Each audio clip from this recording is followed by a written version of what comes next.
நாம் கர்த்தருடைய வார்த்தையை கேட்க போகிறோம். கர்த்தர் நம்மோடு கூட பேசுவாராக.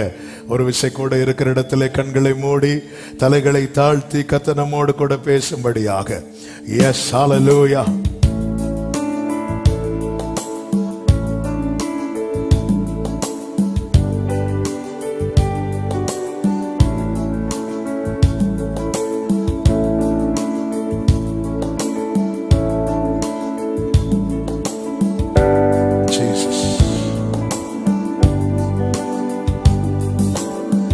விடையும் மனசுகளே, நனையும் கண்ணுகளே, விடையும் மனசுகளே, நனையும் கண்ணுகளே, ജീവിത ഭാരത്താൽ തളരുകയോ പൊട്ടിക്കരയുകയോ, നിനക്കായി കരളിലെ ചോരയൊഴുക്കിയ ഞാൻ നിന്നെ മറന്നിടുമോ, കൈവിടുമോ? നിനക്കായി കരളിലെ ചോരയൊഴുക്കിയ ഞാൻ നിന്നെ മറന്നിടുമോ, കൈവിടുമോ? വിടയും മനസ്സുകളേ,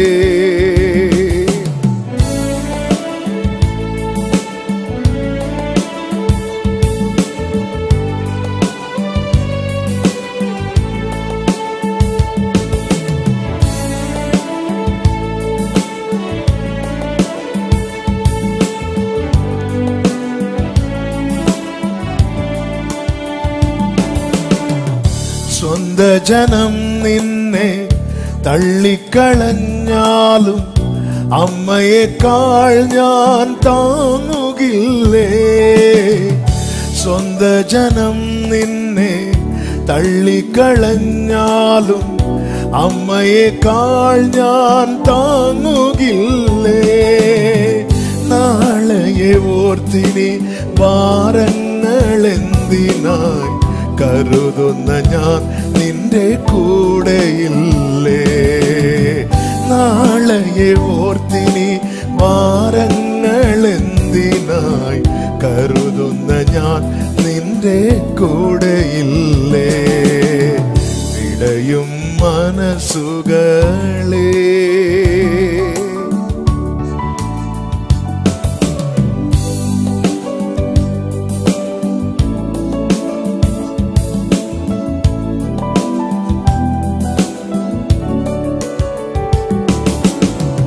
സ്വപ്നത്തിൻ ശവമഞ്ചം ചുമലേറ്റി നീ ജീവിതയാത്രയിൽ അലഞ്ഞിടുമ്പോൾ, സ്വപ്നത്തിൻ ശവമഞ്ചം ചുമലേറ്റി നീ ജീവിതയാത്രയിൽ അലഞ്ഞിടുമ്പോൾ, നൈനിലെ വിധവയെ എതിരേറ്റ ഞാനില്ലേ. നിൻ വിലാപം സന്തോഷമാക്കാൻ, നൈനിലെ വിധവയെ എതിരേറ്റ ഞാനില്ലേ. നിൻ വിലാപം സന്തോഷമാക്കാൻ. വിടയും മനസ്സുകളേ, നനയും കണ്ണുകളേ, വിടയും മനസ്സുകളേ, നനയും കണ്ണുകളേ. ജീവിത ഭാരത്താൽ തളരുകയോ പൊട്ടിക്കരയുകയോ, നിനക്കായി കരളിലെ ചോരയൊഴുക്കിയ ഞാൻ നിന്നെ മറന്നിടുമോ, കൈവിടുമോ? നിനക്കായി കരളിലെ ചോരയൊഴുക്കിയ ഞാൻ നിന്നെ മറന്നിടുമോ, കൈവിടുമോ? വിടയും മനസ്സുകളേ, ஜீவனை தந்து எங்களை மீட்டவரே, எங்களை ஒருபோதும் மறவாமலும் கைவிடாமலும் இருக்கிறவரே, உம்முடைய திருப்பாதம் பணிந்து முத்தமிடுகிறோம், எங்களை தாழ்த்துகிறோம். தொடர்ந்து எங்க கூட பேசுங்கப்பா, மீட்பர் நாமத்தில் பிதாவே, ஆமென். கைகளை உயர்த்தி ஹல்லேலூயா. ஏசாயா தீர்க்க தரிசன புஸ்தகம் 7வது அதிகாரம் அதனுடைய 14வது வசனத்தை வாசிக்க கேட்கலாம். ஏசாயா 7:14. ஆதலால் ஆண்டவர் தாமே உங்களுக்கு ஒரு அடையாளத்தை கொடுப்பார். ஹல்லேலூயா. கர்த்தர் எதற்காக அடையாளத்தை கொடுக்கிறார்? நாம் கண்டிப்பாக அவரை நம்ப வேண்டும். விசுவாசிக்கிறவர்கள், கர்த்தரை நம்புகிறவர்கள், கர்த்தரை நம்புகிறவனோ செழிப்பான் என்று வேதம் சொல்லுகிறது. அதாவது எப்படியாவது என்னை நம்ப வைக்கணும், நான் நம்பணும். ஏன் நாம் நம்ப வேண்டும்? ஏன் விசுவாசிக்க வேண்டும்? அதனுடைய 9வது வசனத்திலே சொல்லப்பட்டிருக்கிறது, எப்ராயிமின் தலை சமாரியா, ரெமலியாவின் மகன், சமாரியாவின் தலை ரெமலியாவின் மகன். அடுத்த வார்த்தை, நீங்கள் விசுவாசியாவிட்டால் நிலை பெற மாட்டீர்கள் என்று கர்த்தர் சொல்லுகிறார். இதை நீ சொல்லு. நீ யாரா இருக்கலாம், மீட்கப்பட்டவன் தான், உடன்படிக்கைக்கு உட்படுத்தப்பட்டவன் தான், பல வருடமா இந்த மேகத்துக்கு கீழே இருந்தவள் தான். ஆனால் ஆண்டவர் சொல்லுகிறார், ஆகாஸ் யார்? யூதாவின் ராஜா. உசியா, யோதாம், அதன் பிறகு வந்த ராஜா. இப்பொழுது அவனுடைய இருதயம் காட்டில் அசைப்பட்டு ஆடுகிற, காட்டில் உள்ள மரங்களைப் போல அவனுடைய இருதயம் ஆடுகிறது. அவ்வளவுதான், இனி எல்லாம் போச்சு என்கிற நிலையில கர்த்தர் வார்த்தைகளை கொடுக்கிறார், அடையாளங்களை கொடுக்கிறார். நீ விசுவாசத்தை விட்டுறாத, நம்பிக்கையை விட்டுறாத. ஏன் விசுவாசத்தை விட்டுறக்கூடாது? கர்த்தர் சொல்லுகிற, நீ விசுவாசிக்கலன்னா நின்ற மாட்ட. நாம நிக்காம எப்படி சுதந்திரிக்க முடியும்? நம்முடைய விசுவாசத்தினுடைய நிலை என்ன அப்படின்னு சொல்லி நமக்கு தெரியும், நம்மை விட ஆண்டவருக்கு தெரியும். வெளியே நாம் விசுவாசிகளை போல காட்டுவோம். அதுவும் இவங்கெல்லாம் யார்? இவங்கெல்லாம் பெந்தேகோஸ்தே விசுவாசிகள். பெந்தேகோஸ்தே விசுவாசிகள்னா அவங்களுடைய ஃபெய்த் அப்படி இருக்கும் அப்படிங்கிற ஒரு பிம்பத்தை வெளியே காட்டிட்டு இருக்கிறோம். ஆனா நம்முடைய ரியல் ஃபெய்த், நம்முடைய உண்மையான விசுவாச நிலை என்ன என்பது ஆண்டவருக்கு தான் தெரியும். இன்று சொல்லப்படுகிற வார்த்தைகளை சற்று கவனமாகவும் உன்னிப்பாகவும் கேட்கும்படி உங்களை அன்புடன் கேட்டுக்கொள்ள. யாரா இருக்கலாம், உங்க முன்னாடி நின்று பிரசங்கம் பண்ணுகிற நானா இருக்கலாம், விசுவாசிக்கலன்னு நிக்க முடியாது. இதுதான் செய்தி. விசுவாசிக்கலன்னா நீ யாரா இருந்தாலும் நிக்க முடியாது. பேதுருவா இருந்தாலும் ஃபெய்த் டவுன் ஆகும் போது இயேசுவுக்கு முன்னாடி தண்ணீருக்குள் மூழ்கிறான். இதுதான் நிலைமை, இதுதான் உண்மை, இதுதான் சத்தியம். ஆமென். பொதுவாகவே அடையாளங்களை காணும் போதோ, வார்த்தைகளை கேட்கும் போது, அடையாளங்களை காணும் போது அதற்கு ஏற்றாற் போல சூழ்நிலைகள் எல்லாம் சாதகமாய் அமையும் போது நமக்குள்ளே இருக்கிற ஃபெய்த் லெவல் அப்படியே கூடிட்டே இருக்கும். ஆனா எல்லாமே எதிரடையாய் மாறும்போது, அவ்வளவு நாள் கட்டி எழுப்பப்பட்ட விசுவாசம் என்பது திடீரென்று சரிந்து விழுகிற கோபுரம் போல, சரிந்து விழுகிற, இடிந்து தரைமட்டமாகிற வீட்டை போல நம்முடைய ஃபெய்த் என்பது ஒரே செகண்ட்ல, ஒரே நாளில் டவுன் ஆகி போகிறதையும் நம்முடைய வாழ்க்கையில பார்க்க முடியும். 3 வருடம் வளர்த்து விட்ட விசுவாசம் சீஷர்களுக்கு 3 நாள்ல இல்லாம போச்சு. இயேசு கிறிஸ்து தம்மோடு கூடவே வைத்து 3 வருடங்கள், 3.5 ஆண்டுகள் வளர்த்து விட்ட விசுவாசம் இயேசு பிடிக்கப்பட்டு அடிக்கப்பட்டு மரித்து அடக்கம் பண்ணப்பட்டு 3ஆவது நாள் உயிர் தெழுந்து வந்த பிறகும், அதுதான் 3 வருடம் வளர்த்து விட்ட விசுவாசம் 3 நாளில் சீஷர்களுக்கு இல்லாமல் போய்விட்டதானால் நாம் எம்மாத்திரம். ஹல்லேலூயா. எனவேதான் மோசேயை கொண்டு கர்த்தர் இஸ்ரவேலருக்கு அடையாளத்துக்கு மேல கொடுக்கிறார். இதெல்லாம் போன வாரம் கேட்டோம். ஒரு அடையாளத்தை காட்டு, இதை நம்பலி, அடுத்த அடையாளத்தை காட்டு, அதை நம்பலி, அடுத்த அடையாளத்தை காட்டு. ஏன்னா கர்த்தருக்கு தெரியும் நம்முடைய லெவல், நம்முடைய நிலை. இஸ்ரவேல் ஜனங்கள் இடத்திலே கர்த்தர் மோசேயை அனுப்பும் போது மோசேயை மாறணுமாக இஸ்ரவேல் ஜனங்கள் இடத்தில் செல்லுகிறார்கள். யாத்திராகமம் 4வது அதிகாரம் 30-31 வசனங்களில் பார்க்கும் போது, கர்த்தர் மோசேக்கு சொல்லிய சகல வார்த்தைகளையும் ஆரோன் சொல்லி ஜனங்களின் கண்களுக்கு முன்பாக அந்த அடையாளங்களையும் செய்தான். ஜனங்கள் விசுவாசித்தார்கள். ஜனங்கள் இப்பொழுது விசுவாசிக்கிறார்கள். நம்முடைய நிலைதான் அவர்களுடைய நிலையும். வார்த்தைகள் சொல்லப்படுகிறது, அடையாளங்கள் காண்பிக்கப்படுகிறது, விசுவாசித்தார்கள், கர்த்தரை தலை குனிந்து தொழுது கொண்டார்கள். ஆனால் அடுத்த அதிகாரத்தில் எல்லாமே தலைகீழாகிறது, எல்லாமே தலைகீழாகிறது. அதுவரை சந்தித்த பிரச்சனையை விட இப்பொழுது பிரச்சனை அதிகமாகிறது. கொஞ்சம் கிடைத்துக் கொண்டிருந்த வைக்கோலும் தடைபடுகிறது. இந்த நிலையில் தான் பார்வோன் சமூகத்திலிருந்து புறப்படும் போது 19வது வசனம் 5:19 சொல்லப்பட்டிருக்கிறது, இக்கட்டு வந்ததென்று கண்டார்கள், இக்கட்டு வந்ததென்று கண்டார்கள். இப்பொழுது பார்வோன் சமூகத்திலிருந்து அவர்கள் புறப்படுகிறார்கள். அடுத்த வசனத்திலே பார்க்கும்போது வழியிலே நின்ற மோசேக்கும் ஆரோனுக்கும் எதிர்பட்டு அவர்களை நோக்கி இந்த வார்த்தை கவனிங்க, நீங்க பார்வோனின் கண்களுக்கு முன்பாகவும் அவருடைய ஊழியக்காரரின் கண்களுக்கு முன்பாகவும் எங்கள் வாசனையை கெடுத்து எங்களை கொல்லும்படி அவர்கள் கையிலே பட்டயத்தை கொடுத்ததின் நிமித்தம். இப்போ என்ன சொல்றாங்க அப்படின்னா, மோசே ஆரோனை வச்சுதான் ஆண்டவர் பேசுறார். அந்த வார்த்தை கேட்டுதானே இவங்க விசுவாசித்தாங்க. ஆனா இப்போ பார்வோன் கொஞ்சம் கடினமாய், இன்னும் கடினமாய், இவர்களுக்கு வைக்கோல் ஒன்றும் கொடுக்க கூடாது, எதுவும் கிடைக்க கூடாது, ஆனா வேலை கொஞ்சமும் குறைக்க கூடாது. என்ன வேலை வாங்கினாங்களோ அதே வேலை வாங்கிடணும், ஆனா அதுக்குள்ள கூலி ஊதியம் கொடுக்க கூடாது. இது ஸ்ட்ராங் ஆக்குகிறான் பார்வோன்.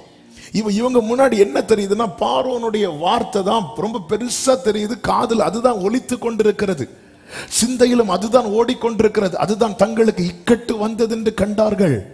ஆனால் மோசே மூலமாய் கர்த்தர் பேசின வார்த்தை வந்தபோது தங்களுக்கு ரட்சிப்பு வந்தது என்று கண்டார்கள் என்று சொல்லவில்லை. காரணம், அந்த அளவுக்கு தான் அந்த வார்த்தையின் மேல் அவர்களுக்கு விசுவாசம் இருக்கிறது. ஆனா பார்வோன் ஒரு வார்த்தையை சொன்னபோது தங்களுக்கு இக்கட்டு வந்தது என்று கண்டார்கள் என்று சொன்னதும் அல்லாமல் மோசே ஆரோனை பார்த்து சொல்லுகிறார்கள், அவர்கள் கையிலே பட்டயத்தை கொடுத்தது நிமித்தம். பிரியமான கர்த்தருடைய பிள்ளைகளே, ஒன்றை புரிந்து கொள்ளுங்கள், கர்த்தருடைய வார்த்தையை பெரிதாய் பார்த்தாயானால் பட்டயம் உன் கையில் இருக்கிறது. காரணம், இந்த வசனமே பட்டயம். சத்துருவின் வார்த்தையை பெரிதாய் எண்ணுவாயானால் அவன் கையிலே பட்டயம் இருக்கிறது. கிதியோன் சொல்லுகிறான், கர்த்தரின் பட்டயமே, கிதியோனின் பட்டயம் என்று தான் சொன்னதும் அல்லாமல் தன்னோடு இருக்கிறவர்களையும் சொல்ல வைக்கிறான். சும்மா சொல்ல வைக்கல, எக்காலம் ஊதி பிரசித்தப்படுத்துகிறான். நம்பிக்கை அறிக்கை இடுகிறதில் அசைவில்லாமல் உறுதியாயிருக்க கடவும் வாக்கு தத்தம் பண்ணினவர். நாம் எந்த வார்த்தை, கர்த்தருடைய வார்த்தையை பெரிதா எண்ணுவோமானால் பட்டயம் நம்ம கையில. ஆனா யாரோ சொல்ற வார்த்தையை நம்ம பெருசா, நம்ம காதுல எது ஒணித்துக் கொண்டிருக்கிறது? அபிஷேகம் பெற்ற தேவ பிள்ளையே, அபிஷேகம் பெற்றவர்களுக்கு அந்நிய பாஷை எப்பொழுது எப்படி முக்கியமோ அதே போல சவுலை போல காது கேளாது இருக்கிற அனுபவம் முக்கியம். பேலியாளின் மக்கள் நிந்தித்த போது, பரியாசம் பண்ணின போது, சவுலோ காது கேளாதவன் போன்ற, ஆண்டவரே நாவை தொடும் என்று மாத்திரமல்ல என் காதையும் தொடும் ஆண்டவரே. என் ஆடுகள் என் சத்தத்தை அறிந்திருக்கிறது, அவைகள் அந்நிய சத்தத்துக்கு விலகி ஓடும். இந்த கிருபை அபிஷேகம் கொடுக்கும். இது நம்ம எல்லாத்தையும் கேட்கிறது. நமக்குள்ள எது மீண்டும் மீண்டும் ஒலித்துக் கொண்டிருக்கிறது? பட்டயம் யார் கையில் என்பதை தீர்மானியுங்கள். பட்டயத்தோடு கோலியாத் நிற்கிறான், தாவீது எதிராக நிற்கிறான், புரிந்து கொண்டான் இந்த பட்டயம் இதுதான் கடைசியா கோலியாத் கையில இருக்கணும். இனி இந்த பட்டயம் கோலியாத் கையில இருக்கக்கூடாது. ஆமென். கர்த்தருடைய நாமத்தினாலே சங்கரித்து கோலியாத் கையில் இருக்கிற பட்டயத்தை உருவுகிறான். பட்டயம் சத்துரு கையில தேவன் கொடுக்கவில்லை, பட்டயத்தை சபையை உன் கையில தான் தேவன் கொடுத்திருக்கிறார். எங்கே உன் பட்டயம்? கர்த்தர் கொடுத்த வார்த்தை எங்கே? வாக்கு தத்தங்கள் எங்கே? நம்ப முடியல. நீங்க விசுவாசிக்கலன்னு நிக்க முடியாது. விசுவாசிக்கலன்னா ஜெயிக்கிறதுல ரெண்டாவது, முதல்ல நிக்க வழியை பார்ப்போம். நிக்க முடியுமா பார்ப்போம். முதல்ல பார்த்துருக்கீங்களா, ரஷ்ஷா இருக்கிற பஸ் எப்படியாவது போகணும். அப்படி போகும்போது உள்ள ஏறினா முதல்ல எதற்கு தெரியுமா வழி பார்ப்பாங்க?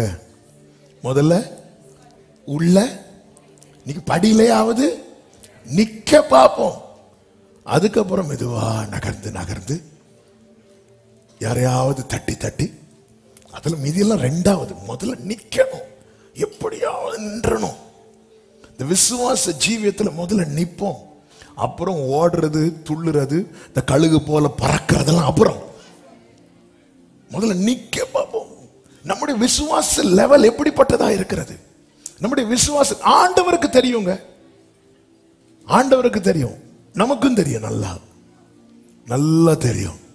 நம்ம இங்க சொல்ற ஆமேன்ல எத்தனை ஆமேன் உண்மைங்கிறது நமக்கும் நல்லா தெரியும். எத்தனை பேர் வசனத்தை கேட்டு ஆமேன்னு சொன்னோம், எத்தனை பேர் பக்கத்தில் இருக்கிறவங்க சொல்றதை கேட்டு ஆமேன்னு சொன்னோம், எத்தனை பேர் தூக்கத்தில் எழும்பி ஆமேன்னு சொன்னோம். ஆபகுக்கை கொண்டு கர்த்தர் சொல்லுகிறார் 1:5, நீங்கள் புறஜாதிகளை நோக்கி விவரிக்கப்பட்டாலும், நான் சொல்ற வசனம் மட்டும் வாசிங்க, டைம் இல்ல.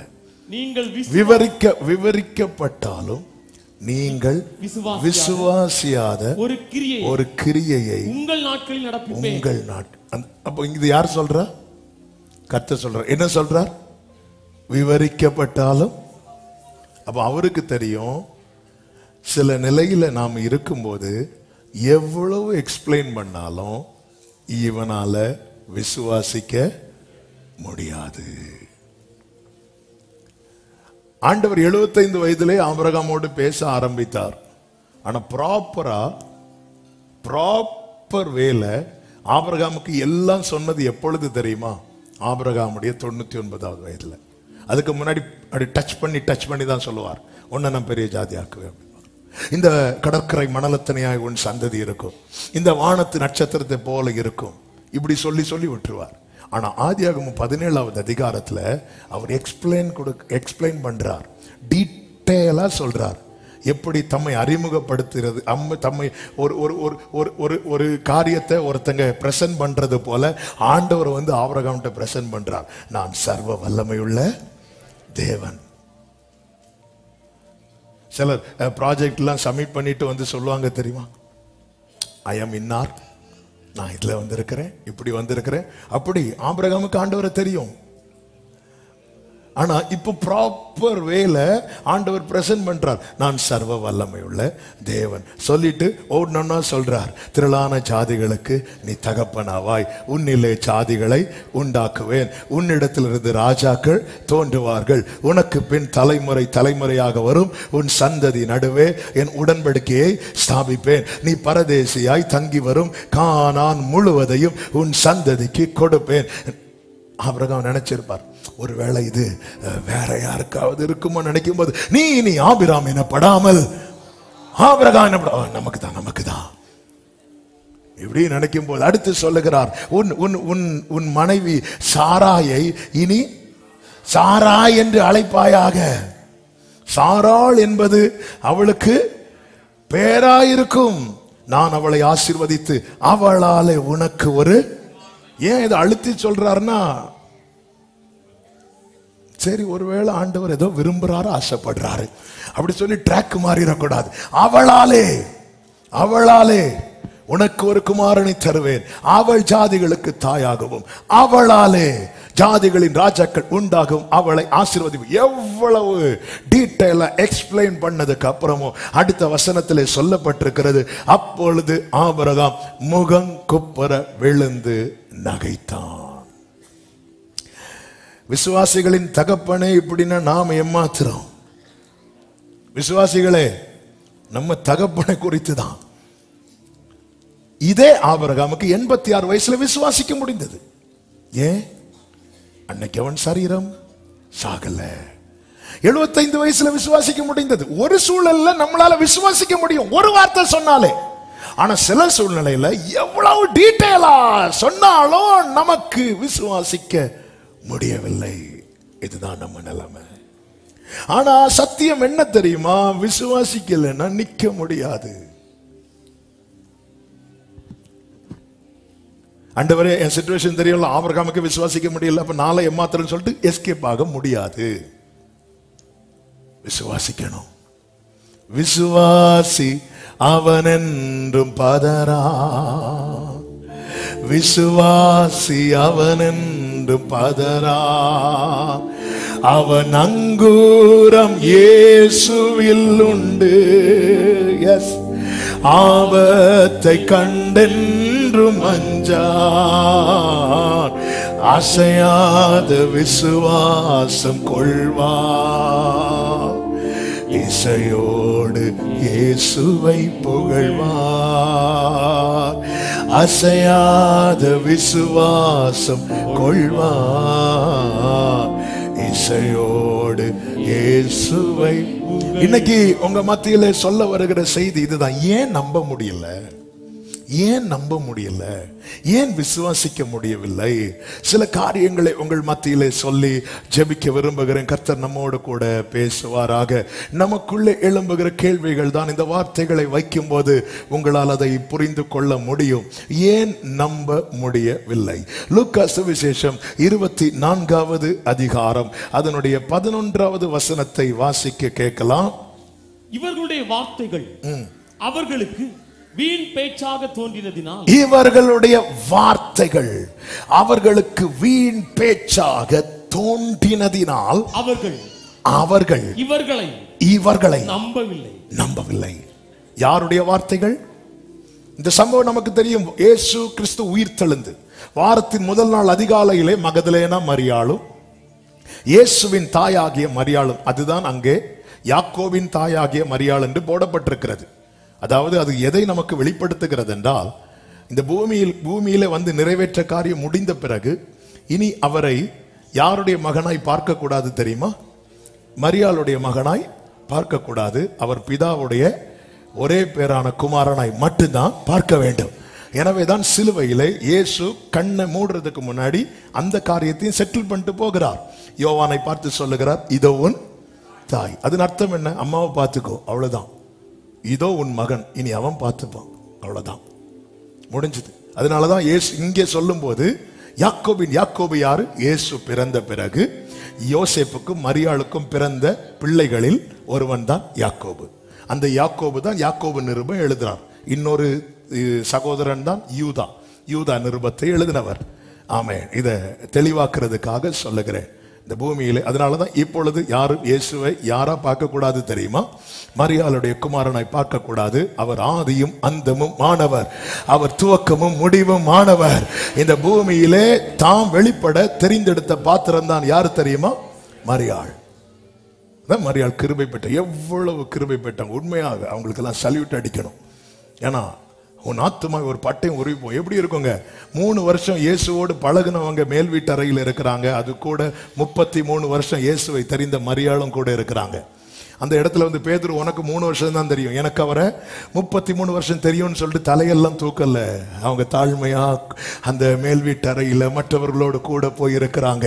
இயேசுவை சுமந்த வயிற்றுல சுமந்த தாயார், இயேசுவை மடியில தாளாட்டின தாயார், இயேசுவுக்கு பால் கொடுத்த தாயார், இயேசுவை வளர்த்தின தாயார். இந்த பூமியில அவருடைய அசைன்மெண்ட் முடிந்து அவர் போய்விட்டார். இப்பொழுது அவங்க மற்றவர்களை போல ஒரு ஆளை தான் நிற்கிறாங்க.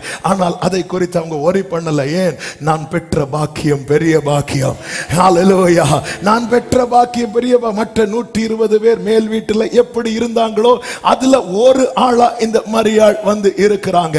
எப்படிங்க இது சாத்தியமாயிற்று என்று மரியாளை கேட்டால் மரியாள் சொல்லுவார்கள், அவர் அடிமையின் தாழ்மையை நோக்கி பார்த்தார். பிரியமானவர்களை, நமக்கு கொஞ்சம் தெரிஞ்சாலே தலையை தூக்க ஆரம்பிக்கிறோம். இந்த மரியாளிடத்திலே கற்றுக்கொள்ளுங்கள். ஆமென். தாழ்மை இன்னது என்பதை அவர்களிடத்திலே நம்மால் கற்றுக்கொள்ள. அதுதான் சொன்னேன், அவங்களுக்கெல்லாம் சல்யூட் அடிக்கணும், ஆனா வர்ஷிப் பண்ணக்கூடாது. வர்ஷிப்புக்கு உரியவர் ஒரே ஒருவர் மட்டும்தான். அவர்தான் நாம் ஆராதிக்கிற நம் ஆண்டவராகிய இயேசு கிறிஸ்து.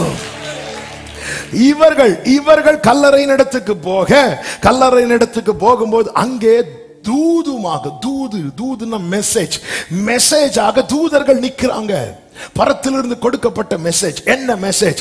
அவர் உயிரோடு எழுந்தார். அந்த மெசேஜ் இவர்களுக்கு கொடுக்கப்படுகிறது. இவர்கள் அந்த செய்தியுமாக அப்போஸ்தலர்களிடத்தில் வராங்க. அப்போஸ்தலர்களிடத்தில், சீஷர்களிடத்தில் இந்த செய்தியை கன்வே பண்றாங்க, இந்த செய்தியை கொடுக்கறாங்க. ஆனால் இந்த செய்தி அவர்களுக்கு எப்படி தோன்றிச்சா? இது வீண் பேச்சாக தோன்றினதினால அவர்கள் இவர்களை நம்பவில்லை. ஏன் நம்மால் நம்ப முடியவில்லை தெரியுமா? நாம் வார்த்தையை வெறும் வார்த்தையா பார்க்கிறோம். 1ஆம் தேதி வாக்கு தத்துவம் சொல்லிட்டு தான் இருப்பாங்க, வெறும் வார்த்தையா பார்க்கிறோம். வீண் பேச்சா தோன்றுகிறதா இன்னைக்கு? இந்த வார்த்தையில எப்படிப்பட்டதா இருக்கிறது? எபிரேயர் 4:12 சொல்லப்பட்டிருக்கிறது. நான் சொல்ற வசனம் மட்டும் வாசிங்க, டைம் இல்ல. தேவனுடைய வார்த்தையானது ஜீவனும் வல்லமையும் உள்ளதா இருக்கிறது. வார்த்தையில என்ன இருக்கிறது? சத்தமா சொல்லுங்க. வார்த்தையில என்ன இருக்கிறது? அடுத்து வல்லமை இருக்கிறது. ஆனா இவங்க அந்த ஜீவனையும் வல்லமையும் பார்க்காம வெறும் வார்த்தையா பார்த்தாங்க. கர்த்தர் செய்தியை கொடுத்து விடுகிறார். அண்டு அந்த ஸ்திரீகள் இடத்துல கொடுத்து விட்டது போல பரலோகம் தூதர்களிடத்தை கொடுத்து விடுகிறது. தூதர்கள் ஸ்திரீகள் இடத்துல கொடுத்து விடுகிறார்கள். ஸ்திரீகள் போய் அந்த வீட்டில் அடைத்து கொண்டிருக்கிறவங்கள்ட்ட போய் மெசேஜ் சொல்றாங்க. அவர்களுக்கு எப்படி தோணுச்சு தெரியுமா? இது வீண் பேச்சு. ஏன் கர்த்தருடைய வார்த்தையை நம்ப முடியல?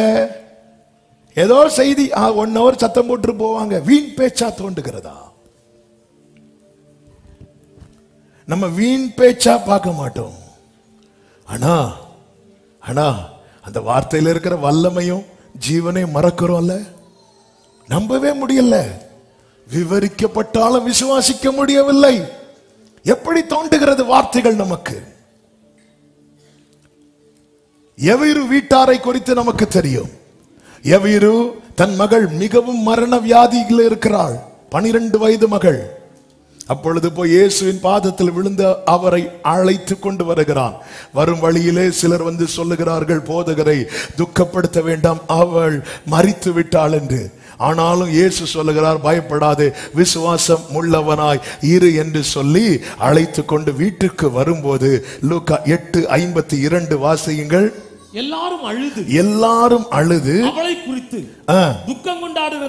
துக்கம் கொண்டாடுகிறதை கண்டு அழாதேயுங்கள், அவள் மரித்து போகவில்லை, நித்திரையா இருக்கிறாள் என்றார். இது சொன்னது யாரு? சத்தமா சொல்லுங்க.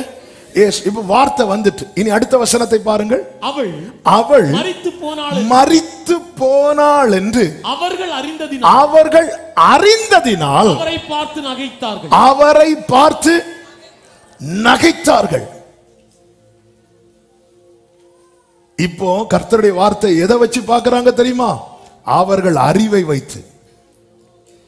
அவங்களுக்கு ஒரு அறிவு இருக்கு. அந்த அறிவு சொல்லுது அவ மரித்து விட்டான். இப்போ ரேமா வருது, வார்த்தை வருகிறது, அவள் மரிக்கவில்லை. இப்பொழுது வந்த வார்த்தையை அவர்கள் அறிவை வைத்து பார்க்கிறார்கள். அறிவை வைத்து அவர்கள் அறிந்ததை வைத்து பார்க்கிறார்கள். நன்றாய் கேளு சபையே, கர்த்தருடைய வார்த்தை என்பது எப்படிப்பட்டது? நம்முடைய அறிவு கர்த்தருடைய வார்த்தை அவமாக்குமோ? நீ என்னை நோக்கி கூப்பிடு, நான் உனக்கு உத்தரவு கொடுத்து நீ அறியாததும் உனக்கு எட்டாததும். இதுதான் ரேமா. நீ அறிந்ததல்ல வார்த்தை. நீ அறிந்ததை வைத்து பார்க்கும் வரைக்கும் உனக்கு எப்படி தெரியுமா தோன்றும்? இது வீண் பேச்சு. இன்னைக்கு அநேகர் அறிவை வைத்து பார்க்கிறார்கள். கிறிஸ்தவம் அறிவை வைத்து பார்க்கக்கூடியதல்ல, கிறிஸ்தவம் அவரை நிறுத்தி பார்க்கக்கூடியது. அறிவை வைத்து இது எப்படி சாத்தியமாகும்? அறிவை வைத்து மரியாள் பார்த்தார்கள். தேவனால் கூடாத காரியம் ஒன்றுமில்லை, நான் ஆண்டவருக்கு அடிமை, அவ்வளவுதான். அறிவை வைத்து பார்த்தால் இதை எப்படிங்க நம்ப முடியும்? இன்னைக்கு உலகம் அறிவை வைத்து பார்க்கிறது போல நீ அறிந்தது எவ்வளவுங்க, அறிந்தது எவ்வளவுங்க.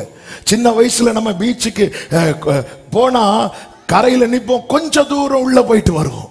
இப்போ ஆரம்பத்துல இந்த கோவளம் பீச் எல்லாம் கொஞ்சம் தூரம் உள்ள போகலாம். இப்போ உள்ள இப்பவும் போகலாம், உள்ள திருப்பி வர முடியாது. ஆனா அப்போ கொஞ்ச தூரம் உள்ள போயிட்டு திருப்பி வரலாம். அப்போ இவ்வளவு தான் போயிருப்போம். ஆனா அடுத்த நாள் ஸ்கூல்ல கதை ஓடும். எப்படி தெரியுமா? நாங்க எங்க போனோம்? உள்ள போனோம், ஆழத்துக்கு போனோம், ஆழத்துக்கு போனோம். ஆனா போனது இதுவரை தான். இவ்வளவு தான் அறிந்தது, இவ்வளவு தான். ஆழங்கிறது அதா? கடலின் ஆழம் என்பது அதுவா? ஆமே. நமக்கு அறிந்ததை வைத்து வார்த்தையை பார்க்கிறோம். அறிந்ததை வைத்து ஆண்டவர் இங்கே பேசுகிறார். எதுக்கு அழுகிறவர்களை பார்த்து பேசணும்? ஆண்டவர் போய் செய்ய வேண்டியதை செஞ்சுட்டு வர வேண்டியதான. ஏன்? நம்புவதற்காய் பேசினால் இவர்கள் நக்கல் அடிக்கிறார்கள். நகைத்தார்கள்னு அர்த்தம் என்ன? நக்கல் அடிக்கிறாங்க. ஆபிரகாம் நகைத்ததும் சாராள் நகைத்ததும் வேற. ஆபிரகாமும் சாராளும் நகைத்தது கர்த்தருடைய வார்த்தையை வைத்தல்ல, தங்களை பார்த்து. ஆனா இவங்க இவருக்கு என்ன? ஏன்னா அவர்கள் அறிந்திருக்கிறாங்க. அவங்க அறிவு அவரை பார்த்து நக்கல் அடிக்க வைக்குது.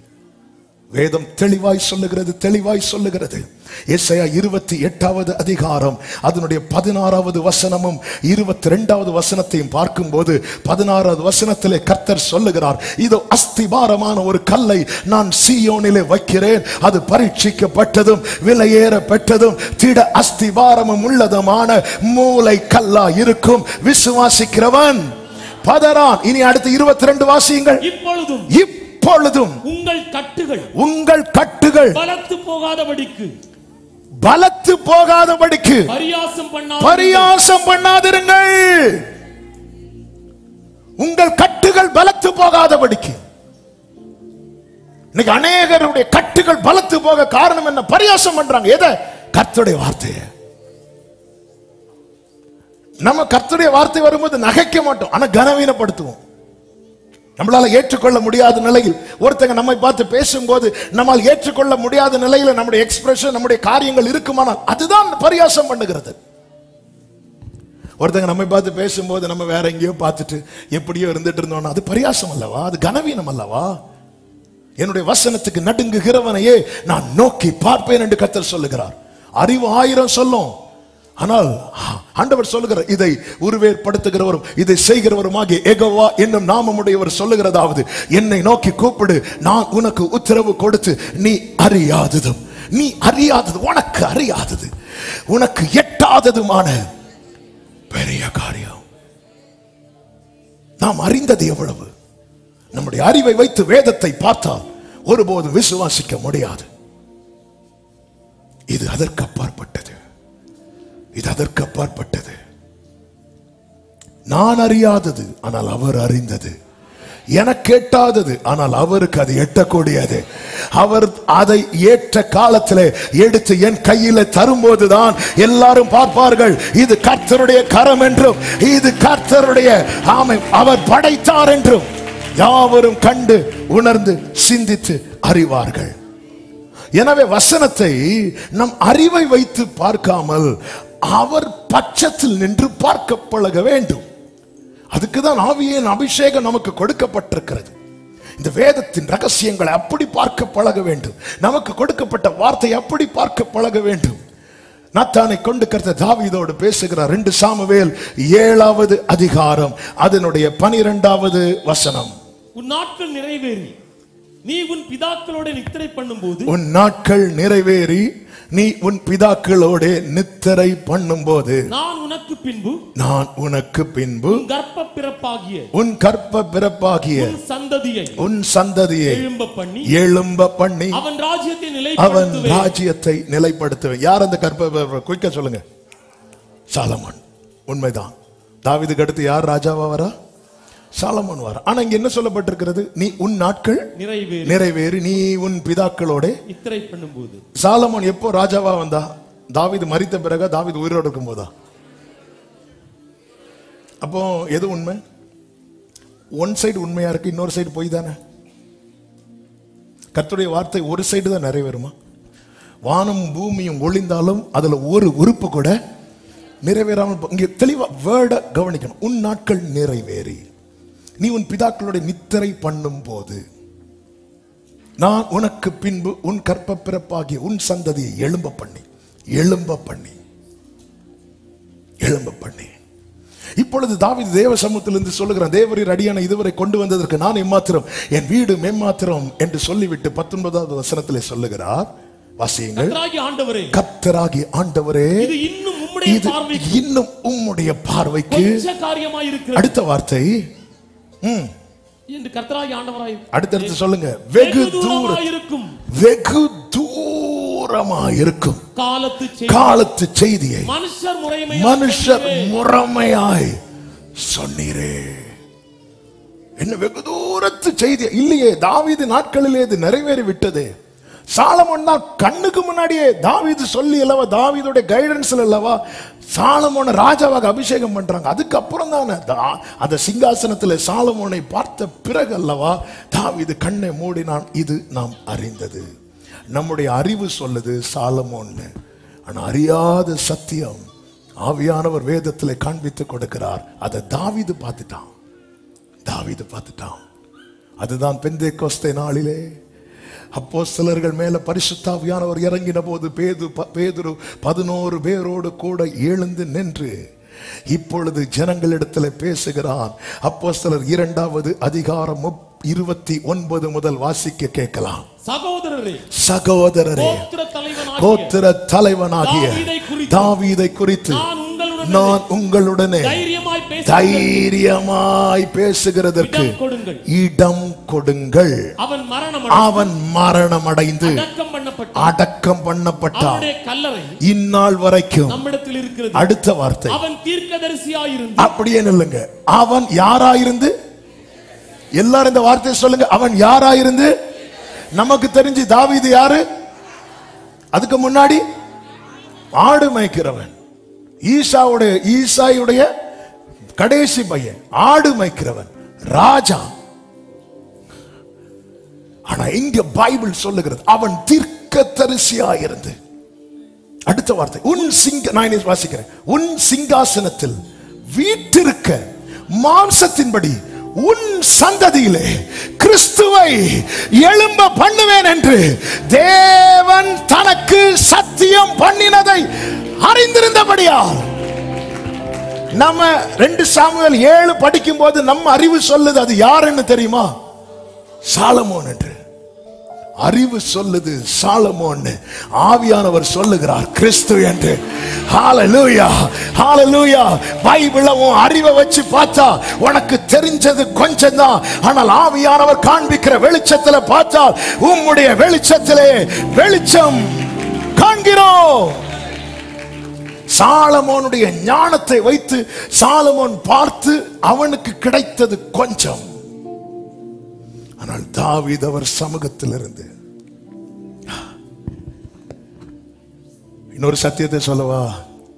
வசனத்தை ஆவியானவர் காண்பிக்கிற வெளிச்சத்தின்படி பார்த்தா உங்களையும் தீர்க்கதரிசின்னு தான் சொல்லும். ஹல்லேலூயா. இதுக்கு என்ன தனி வரமா? வசனத்தின் ஆழத்தை பாருங்கள். ஹல்லேலூயா. அதை விட்டு இன்னைக்கு இதை கேட்க விருப்பம் இல்லை. இன்னைக்கு உங்க வண்டி நம்பர் சொல்லவா? வெளியே வண்டி இன்னைக்கு பார்த்துட்டு வந்து சொல்லுங்க. ஆமென். எதை கேட்க விரும்புறோம்? எதை கேட்க விரும்புறோம்? ஹல்லேலூயா. என் பேரை யாரா? தீர்க்க தரிசனம் உண்டு, தீர்க்க தரிசிகள் உண்டு. ஆனால் சபை அறிந்து கொள்ள வேண்டும், உம்முடைய வெளிச்சத்திலே வெளிச்சம் காண்கிறோம். நாம் காண்கிற இந்த வெளிச்சத்துக்குள்ள இன்னும் வெளிச்சம் இருக்கிறது. இது போக போக போக போக இந்த வெளிச்சத்தின் இடத்துல டிராவல் பண்ணதான் அந்த சேரக்கூடாத ஒளியில் வாசம் பண்ணுகிற வரை நாம் சேர முடியும். ஹல்லேலூயா. விசுவாசி அவன் என்றும் பதறா, அவன் நங்கூரம் இயேசுவில் உண்டு. அவ்வளவுதாங்க. பைபிள் உங்களுக்கு கொடுக்கப்பட்ட எந்த வாக்குத்தத்தமாகட்டும் அதற்குள்ள டிராவல் பண்ணுங்க. ஜீசஸ் தான் போய் நிப்பீங்க, அவர்கிட்ட தான் போய் நிப்பீங்க. ஹல்லேலூயா. அறிவை வைத்து பார்க்காதே, அவர் சமூகத்தில் இருந்து அவர் காண்பிக்கிற வெளிச்சத்தை வைத்து பாருங்கள். அறிவை வைத்து நான் அறியாததும் இதை நீங்க மனசுல எழுதிக்கோங்க. நீ என்னை நோக்கி கூப்பிடு, என்னை நோக்கி கூப்பிடு. ஒரு வீடு மேட்டரை வச்சு எங்க கொண்டு விட்டு இருக்கிறார் பாருங்க. வீடு மேட்டர், வீடு தானே. கர்த்தர் உனக்கு ஒரு வீட்டை கட்டுவார். என்ன வாக்கு தத்துவம்? போதும்ல, நமக்கு போதாது. தாவீது பார்க்கிறான். ஆமே, சாலமோன் ஞானிக்கு வெளிப்படுத்தப்படாத இந்த வெளிப்பாடு, நம்முடைய வெளிச்சம் பிரசித்தி தந்து பேதையை உணர்வுள்ளவனாக்கும்.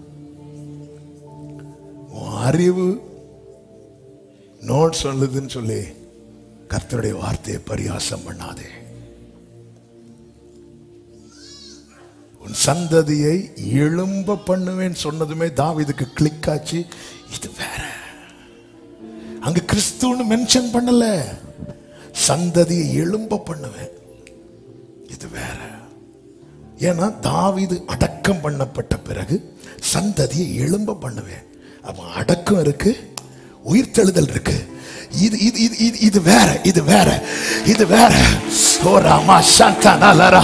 தாவீதின் குமாரனாய் வந்தார், அவர் அடக்கம் பண்ணப்பட்டார். இப்பொழுது ராஜாதி ராஜாவாய், கர்த்தாதி கர்த்தராய், தேவாதி தேவனாய். நல்ல கைகளை தட்டி ஓரா மாமா சேத்தானாலாரா.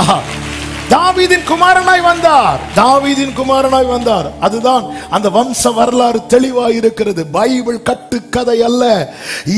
இது பொய்ன்னு ஒருத்தன் கத்துறான் அப்படின்னா அவன மாதிரி முட்டாள் இந்த உலகத்துல வேற யாரும் கிடையாது. இந்த பைபிள் எத்தனை ஆண்டுகளுக்கு முன்பாக எழுதப்பட்டது. எங்க எவ்வளவு டெக்னாலஜி வளர்ந்தாச்சு, எவ்வளவு காரியங்களை கண்டுபிடித்திருக்கிறாங்க. இதுல ஒரு காரியம் கூட பொய் என்று யாருக்கும் நிரூபிக்க முடியவில்லை. காரணம், இதை எழுதி கொடுத்தவர் சர்வ வல்லவர். நல்ல கைகளை தட்டி தேவனுக்கு மகிமை.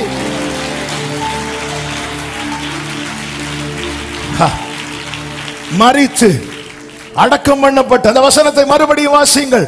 2 சாமுவேல் 7வது அதிகாரம் 12வது வசனம். 2 சாமுவேல் 7:12. உன் நாட்கள் நிறைவேறி, நாட்கள் நிறைவேறி, நீ உன் பிதாக்களோட நித்திரை பண்ணும், நாட்கள் நிறைவேறி, பிதாக்களோட நித்திரை பண்ணும்போது நான் உனக்கு பின்பு உன் கர்ப்ப பிறப்பாகிய உன் சந்ததியை எழும்ப பண்ணி அவன் ராஜ்யத்தை நிலைப்படுத்துவேன். ஜீசஸ், அவன் நாட்கள் நிறைவேறுகிறது. எல்லாம் நிறைவேற்றின பிறகு இயேசு சொன்னார், முடிந்தது. ஹல்லேலூயா. தாவீதின் குமாரனா இந்த பூமியிலே வந்தார். நாட்கள் நிறைவேறினது, முடிந்தது, அடக்கம் பண்ணப்பட்டாச்சு. ஒரு கல்லறை என்பது ஒரு மனிதனுடைய முடிவு. ஆனால் வார்த்தை வருகிறது, அதற்கு பிறகுதான் எழும்ப பண்ணி. இப்ப தாவீது எங்க ஓடுறான் தெரியுமா? வீட்டுக்கு ஓடல, சமூகத்துல ஓடுகிறான். எனக்கு கொடுக்கப்பட்ட வார்த்தைக்குள்ள, அதுவே எனக்கு வெளிச்சம், அதுக்குள்ள இன்னொரு வெளிச்சம் இருக்கிறது. அதை தான் தேவ சமூகத்தில் இருந்த போது அந்த வெகு தூரத்து செய்திய அது அவன் பார்த்ததுனாலதான் தாவீது சொல்லுகிறான், ஹல்லேலூயா, உம்முடைய நாமத்தின் நிமித்தம் என்னை நீதியின் பாதையிலே நடத்துகிறார். நான் கர்த்தருடைய வீட்டிலே நீடித்த நாட்களாய் நிலைத்திருப்பேன். இது அப்படியே ஆவியின் நிறைவுல பேதுரு பிரீச் பண்றார். பேதுரு எந்த ஸ்கூல்ல போய் படித்தாருங்க? இல்ல, நான் மீண்டும் சொல்லுகிறேன், நீங்க சமூகத்திலிருந்து ஆவியானவர் காண்பிக்கிற வெளிச்சத்துல இந்த வசனத்தை பார்க்க ஆரம்பித்தால் உங்கள் கண்களுக்கு தெரிகிற வார்த்தைகள் எல்லாமே தீர்க்க தரிசனமாய் தான் இருக்கும். நீங்க உட்கொள்ளுகிற அர்த்தங்கள் எல்லாம் தீர்க்க தரிசனமாய் தான் இருக்கும். நீங்கள் பேசுகிறது அதுதான் பேதுரு சொல்லுகிறான். அவன் ராஜாவா இருந்தல்ல, அவன் மேய்ப்பனா இருந்தல்ல, அவன் ஈசாயின் குமாரனா இருந்தல்ல, அவன் தீர்க்க தரிசியா இருந்து. அதே அப்போஸ்தலர் 2:30-31 ஒரு விஷயம் கூட வாசிங்க. அவன் தீர்க்கதரிசியாய் இருந்து உன் சிங்காசனத்தில் வீற்றிருக்க மாம்சத்தின்படி வாக்குத்தத்தத்தின்படி உன் சந்ததியிலே கிறிஸ்துவை எழும்ப பண்ணுவேன். வசனம் கொஞ்சம் குயிக்கா போடுங்க. கிறிஸ்துவை எழும்ப பண்ணுவேன் என்று தேவன் தனக்கு சத்தியம் பண்ணி அறிந்தபடி, தேவன் தனக்கு சத்தியம், என்ன வேர்டுங்க, ஆண்டவர் எனக்கு சொன்னதுன்னு சொல்லல. வெளிச்சத்தை பார்த்து அவர் எனக்கு சும்மா சொல்ல மாட்டார். பக்கத்துல பார்த்து சொல்லுங்க, அவர் சும்மா சொல்ல மாட்டார். சத்தியம் பண்ணினார், சத்தியம் பண்ணினார், சத்தியம்.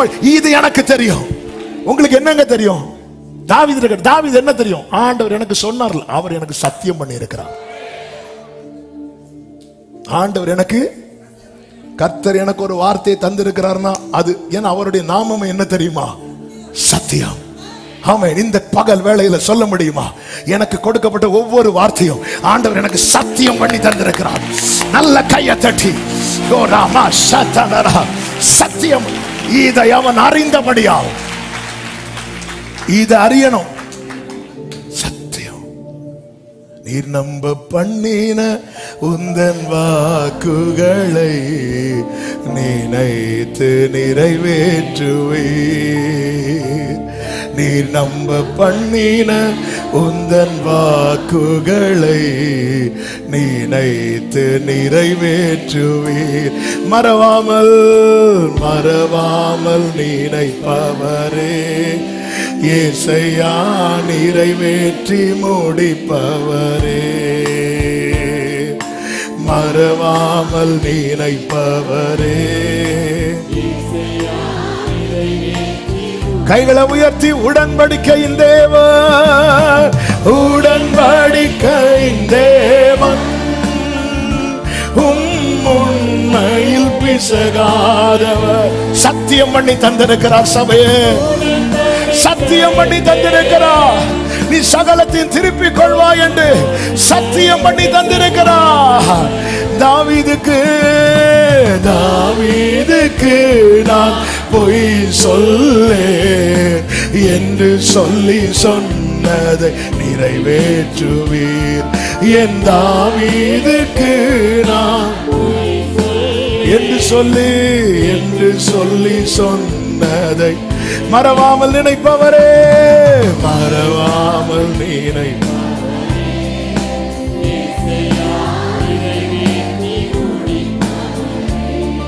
ஆமென். Glory. நீங்க வாக்குத்தத்தங்களை எழுதி வச்சிருப்பீங்கல்ல, அதுக்கு கீழே எழுதுங்க, அவர் எனக்கு சத்தியம் பண்ணி தந்திருக்கிறார். எனக்கு சத்தியம் பண்ணி தந்திருக்கிறார். ஒரு விசையின் பரிசுத்தத்தின் பேரில் நான் ஆணையிட்டேன், தாவீதுக்கு நான் போய் சொல்ல மாட்டேன். எத்தனை பேர் இந்த காலை வேளையில் நமக்கு பிரசங்கெல்லாம் வேண்டாங்க, ஆண்டவர் பேசிக் கொண்டிருக்கிறார். ஹல்லேலூயா. வலது கரத்தை உயர்த்தி, அப்ப நீங்க எனக்கு சத்தியம் பண்ணி தந்திருக்கிறீங்க, நீங்க எனக்கு சத்தியம் பண்ணி தந்திருக்கிறீங்க. இந்த ஒவ்வொரு வார்த்தையை நீங்க எனக்கு தரும்போது சத்தியமா செய்யறேன்டா, உண்மையா நான் செய்வேன்பா. நீங்க எனக்கு சத்தியம் பண்ணி ஜெபம் பண்ணுங்க, ஆண்டவருக்கு தேங்க் பண்ணுங்க. அப்பா, என் அறிவுல நான் ஆண்டவரே என்னெல்லாமோ நினைச்சிட்டேன், சாரிப்பா, இது என் புத்திக்கு எட்டாததப்பா. ஆண்டவரே, இந்த அறிவு எனக்கு ஆச்சரியமா இருக்கிறதப்பா. ஆண்டவரே, நான் நினைச்சிட்டேன் எனக்கு தெரிஞ்சதுதான். இல்ல, எனக்கு ஒண்ணுமே தெரியாத ஆண்டவரே, நான் ஒண்ணுமே இல்லப்பா. நான் உண்மை நோக்கி கூப்பிட்டு எனக்கு சரியா ஜெபம் பண்ண கூட தெரியாதுன்னு உங்களுக்கு தெரியும் ஆண்டவரே. ஆனா நான் உண்மை நோக்கி கூப்பிட்ட போது நீர் எனக்கு தெரிவித்ததெல்லாம் நான் அறியாததும் எனக்கு எட்டாததும், நான் அறியாததும் எனக்கு எட்டாததும், நான் அறியாததும் எனக்கு எட்டாததும். இதை நீங்க சும்மா சொல்லல, நீங்க சத்தியம் பண்ணி சொல்லி இருக்கிறீங்க, சத்தியம் பண்ணி சொல்லி இருக்கிறீங்க. நிச்சயமாய் அதை செய்வீர், அதை நிறைவேற்றுவீர்.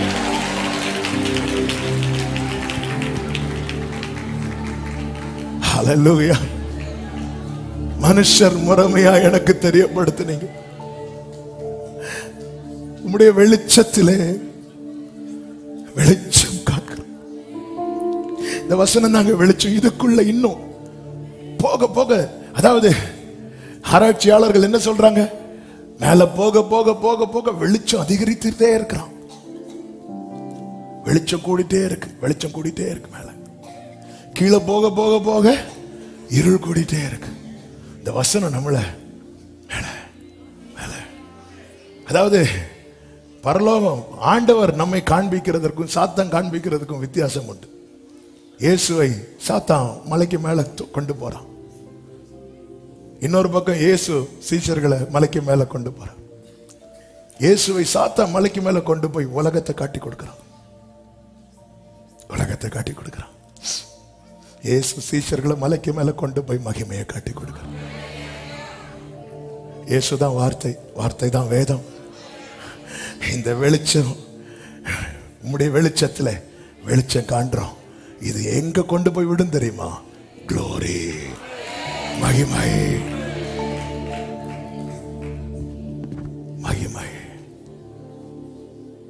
அவர் தனக்கு சத்தியம் பண்ணினதை அறிந்திருந்தபடியா. நமக்கு வார்த்தை தெரியுது, ஆனா அதுக்கு பின்னாடி அவர் ஆணையிட்டது தெரியல. சத்தியம் எதுல சத்தியம் பண்ணி இருக்கிறார் தெரியுமா? தம்முடைய பரிசுத்தத்தின் பேர்ல. அவருடைய நாமம் என்ன தெரியுமா? பரிசுத்தர். அவர் சத்தியம் பண்ணி அவர் நிறைவேற்றலைன்னா அதான் தாவீதுக்கு நான் போய் சொல்ல. பரிசுத்தர் என்கிற நாமம் உடையவர் ஒரே ஒருவர், நாம் ஆராதிக்கிற தேவன் மட்டும். இத பார்க்கணும், நம் அறிவை வச்சு பார்க்க கூடாது. யோபு பாருங்க, யோபு ஒரு நேரத்துல சொல்றாரு, என்னை கொன்று போட்டாலும் அவர் மேல் நம்பிக்கையா இருப்பேன். ஆனா பிரச்சனை பெருசாயிட்டு போகுது. இன்னொரு நேரத்துல அதே யோபு என்னை கொன்று போட்டாலும் நான் நம்பிக்கையா இருப்பேன் என்று சொன்ன அதே யோபு இப்பொழுது சொல்லுகிறார். யோபு 9:16 நான் கெஞ்ச அவர் எனக்கு உத்தரவு அருளினாலும் அவர் என் விண்ணப்பத்துக்கு செவி கொடுத்தார் என்று நம்பேன். அதாவது நான் அழும்போது கர்த்தர் என்கிட்ட பேசுறாருல, அது எனக்கான வார்த்தைன்னு நான் நம்ப மாட்டேன்னு சொல்லிட்டார். இந்த பகல் பேசும்போது எத்தனை பேர் எனக்கான வார்த்தை நம்புறீங்க? எத்தனை பேர் இதெல்லாம் நமக்கு யாருக்கோ பேசுறாங்க? இதே யோபு தான் சொல்றாரு, என்னை கொண்டு போட்டாலும் நம்புவேன். இப்போ சொல்றாரு, இனி அவர் என்கிட்ட பேசினாலும் நான் நம்ப மாட்டேன். நம்ம ஈஸியா பிரசங்கத்துல யோபு எடுத்து அடிச்சிட்டு இருக்கிறோம். ஆனா யோபு பயணித்த பாதை என்பது அவ்வளவு பெயின்ஃபுல், அவ்வளவு வலி. நான் நம்ப மாட்டேன். அவர் பேசல, அவர் பேசினாலும் நம்ப மாட்டேன். அதுவும் என் விண்ணப்பத்துக்கு செவி கொடுத்தாருன்னு நம்ம. ஏன் விண்ணப்பத்துக்கு அவர் செவி கொடுத்திருந்தா ஏன் இது நடந்திருக்கணும்? ஏன் இந்த கல்தையர் வந்திருக்கணும்? ஏன் இந்த சபையர் வந்திருக்கணும்? ஏன் காற்று எனக்கு எதிராக அடிக்கணும்? ஏன் நான் சம்பாதித்தவைகளை நஷ்டமாகணும்?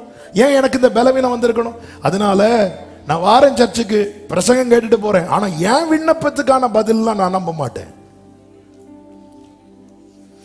ஆண்டவர் பொறுமையா இருந்தார். இப்பொழுது ஆண்டவர் பேச ஆரம்பிக்கிறார். யோபு தன்னுடைய அறிவை வைத்து பேசுகிறான்.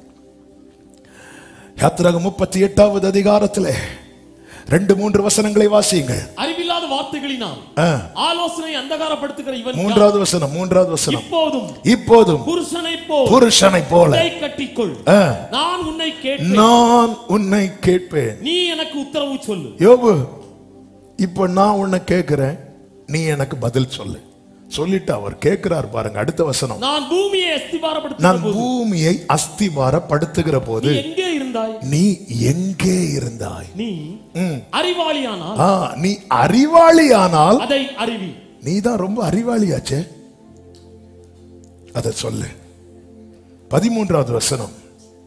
உன் ஜீவ காலத்தில் எப்போதாவது நீ விடியற் காலத்துக்கு கட்டளை கொடுத்து அருணோதயத்துக்கு அதன் இடத்தை காண்பித்தது உண்டு. ஒரு நாளாவது விட்டியற் காலத்துக்கு கட்டளை கொடுத்து அருணோதயம், இந்த சூரியன் உதிக்கும் தெரியுமா இடம், அதுக்கு நீ காட்டினது உண்டா? இங்கதான் நீ உதிக்கணும்னு. உன் ஜீவ காலத்தில் எப்போதாவது. இந்த வேர்டை ஏன் யோபுட்ட சொல்றார் தெரியுமா? யோபுவே, உன் வாழ்க்கையில ஒரு நாளையாவது உன் பலத்துல நீ கண்டா என்று உனக்கு சொல்ல முடியுமா? இல்ல. 16 நீ சமுத்திரத்தின் அடித்தளங்கள் மட்டும் புகுந்து ஆழத்தின் அடியில் உலாவினதுண்டோ? 18 நீ பூமியின் விசாலங்களை ஆராய்ந்து அறிந்ததுண்டோ? இவைகளை எல்லாம் நீ அறிந்திருந்தால் சொல்லு. உனக்கு என்ன தெரியும் யோபு? நான் ஆரம்பத்தில் சொன்னேனே, கடல்ல 2 ஸ்டெப் இறங்கிட்டு என்ன சொல்றோம்? ஆழத்துல. 33 வானத்தின் நியமங்களை நீ அறிவாயோ? அதை பூமியை ஆளும் ஆளுகையை நீ திட்டம் பண்ணுவாயோ? 34 ஏராளமான தண்ணீர் உன்மேல் சொரிய வேண்டும் என்று உன் சத்தத்தை மேகங்கள் பரியந்தம் உயர்த்துவாயோ? சரி யோபு, நீ ரொம்ப அறிவாளி தானே, நான் சைலண்ட் ஆயிடுறேன், நீ பேசி உனக்கு மழையை வர வச்சிருப்பாப்போம். நான் பேசுறதுதானே உனக்கு வீண் பேச்சா இருக்கு. இப்ப நான் ஸ்டாப் பண்ணிடுறேன், நீ பேசி மழையை வர வச்சிரு. இத்தனை காலம் நீ பெற்ற ஆசீர்வாதத்தின் மழை என்பது வான் சத்தம் கேட்டு வந்தது நினைச்சியா? இல்ல, பரத்திலிருந்து நாம் பேசினதுனால உனக்கு கிடைத்தது. இப்போ உனக்கு என் வார்த்தை எப்படிப்பட்டதா இருக்கிறது? வீண் பேச்சா இருக்குதா? நான் ஸ்டாப் பண்ணிடுறேன், நீ பேசு. ஆண்டவர் இப்படி 1 by 1 அடிக்கும் போது, யோபு 40வது அதிகாரம் அதனுடைய 3-4 வசனங்களை வாசியுங்கள். அப்பொழுது யோபு கர்த்தருக்கு பிரதியுத்தரமாக, இதோ நான் நீசன், நான் உமக்கு என்ன மறு உத்தரவு கொடுப்பேன்? என் கையினால் என் வாயை கொள்ளுகிறேன். இவ்வளவு நேரம் பேசி பேசி பேசி இருந்த கர்த்தர் 4-5 கேள்வியை கேட்டது யோபு இருக்கார்ல, ஆண்டவரே அடுத்த வார்த்தையில சொல்றாரு, நான் 2-3 தடவை பேசியிருப்பேன் ஆண்டவரே, இனி நான் உத்தரம் கொடாமலும். ஆண்டவர் நான் பேசணும்னு பேசல, ஆனா அப்படி சொல்லிட்டு கூட இருக்கிற 4 பேரை பார்க்கறான். சிலர் பாருங்க, நம்ம சும்மா இருந்தாலும் நம்மள சும்மா இருக்க விட மாட்டாங்க. ஆண்டவரே நான் 2 தரம் பேசிட்டேன். ஆமென். இனி 42:3 சொல்றாரு, அறிவில்லாமல் ஆலோசனை மறைக்கிற இவன் யார்? அடுத்த வார்த்தை, ஆகையால் நான் எனக்கு தெரியாததையும் என் புத்திக்கு எட்டாததையும் நான் அறியாததையும் நான் அறியாது. இதை மறக்கவே கூடாது. கர்த்தர் என்ன சொன்னார்? எரேமியா 33:3, என்னை நோக்கி கூப்பிடு, நான் உனக்கு உத்தரவு கொடுத்து நீ அறியாதது உனக்கு எட்டாததுமான பெரிய காரியங்களை உனக்கு அறிவிப்பேன். அதுதான் வார்த்தை. நீ அறியாதது எனக்கு தெரியாதது அப்படி சொல்லிட்டு, ஆமென், நான் என் கையினாலே வாயை புத்திறேன். அதாவது நமக்கு அறிவு இருக்குன்னு சொல்லி நம்ம நிறைய பேசிடுவோம். பேசினதுக்கு அப்புறம் தான் நமக்கே தெரியும் நமக்கு அறிவு இருக்குல்ல, நமக்கு அறிவு இருக்குன்னு. இல்லை, நிறைய பேசிட்டு நம்ம ஃபீல் பண்ணுவோம் தெரியுமா, ச்சே. ஞானி எல்லாத்துக்கும் வாயை திறக்க மாட்டாங்க. மூடன் அலப்பிட்டே இருப்பான். சிலர் வாயை பார்த்துருக்கீங்களா? மழை டைம்ல கார்ல அந்த வைப்பர் அடிக்கும் தெரியுமா? நமக்கு எல்லாம் தெரியும் சொல்லி பேசுவோம் தெரியுமா? அப்படி பேசிட்டு தான் ஆளு மாட்டிட்டு இருக்கிறாரு. இப்ப அவருக்கு ஃபீல் வெல்த் நஷ்டமானது குறித்தல்ல இப்ப வருத்தப்படுறது, ஹெல்த் நஷ்டமானது குறித்தல்ல வருத்தப்படுறது. நான் எப்படி பேசிட்டேனே. ஆண்டவர் இதே கேள்வி யோபு கிட்ட மட்டும் இல்ல, இந்த கேள்வி யோபு கிட்ட மட்டுமல்ல. யோபு 40:2 கர்த்தர் சொல்லுகிறார், சர்வ வல்லவரோட வழக்காடி அவருக்கு புத்தி படிப்பிக்கிறவன் யார்? தேவன் பேரில் குற்றம் பிடிக்கிறவன் இவைகளுக்கு உத்தரவு சொல்ல கடவன். ஆண்டவர்கிட்ட ஒருத்தர் குற்றம் பிடிக்கிறான் தெரியுமா? அவர் எனக்கு இப்படி செய்தது என்ன? ஆண்டவர் கண் இல்லையா? ஆண்டவர் ஒருத்தர் இருந்தா இப்படி செஞ்சிருக்கணும்ல. இப்படி ஒருத்தர் குற்றம் பிடிக்கிறான் தெரியுமா? அவன் இதுக்கெல்லாம் முதல்ல ஆன்சர் பண்ணிட்டு வரட்டும், அப்புறம் அவன் கேட்கறதுக்கு நான் ஆன்சர் பண்ணுங்கிறார். ஆமென். அதாவது அறிவு இருக்குன்னு நினைச்சு நல்லா புரிஞ்சுக்கோங்க. ஞானிகளை வெட்கப்படுத்த பைத்திய தெரிந்தெடுக்கப்பட்ட ஒவ்வொருத்தரும் மறக்க கூடாது. அப்போ இதை மறந்து நம்மளை ஞானிகளை காட்டுனா நம்மளை வெட்கப்படுத்த வேற ஒரு நாள் பைத்தியத்தை கொண்டு வருவார். ஆமென். ஒரே பிரசங்கத்துல 3000 பேரை ரட்சிப்புகளை நடத்துறவர் பேதுரு. பேதுரு அதை எங்கேயும் பெருமை பாராட்டல. எப்படி பெருமை பாராட்ட முடியும்? பேதுரு ரட்சிப்புகளை நடத்துறது ஒரு சேவல். எப்படி சொன்னா திருப்பியும் கூவும். எதுக்கு வம்பு? ஞானிகளை வெட்கப்படுத்த. பெரிய தீர்க்கதரிசியை அறியப்பட்டவன் பிழையாம். ஆனா பிழையாமுக்கு கண்ணை திறக்கிறதுக்கு கர்த்தர் பயன்படுத்தினது கழுத. ஓவரா ஏதாவது காட்டின ஆண்டவர் எதை கொண்டு நம்மளை திருத்துவாருன்னு நமக்கு தெரியாது. ஆமென். அதான் நீங்கள் அழைக்கப்பட்ட அழைப்பை பாருங்கள். அறிவு இருக்குன்னு சொல்லி உங்க அறிவை வச்சு உலக காரியங்களை ஆராயுங்கள்.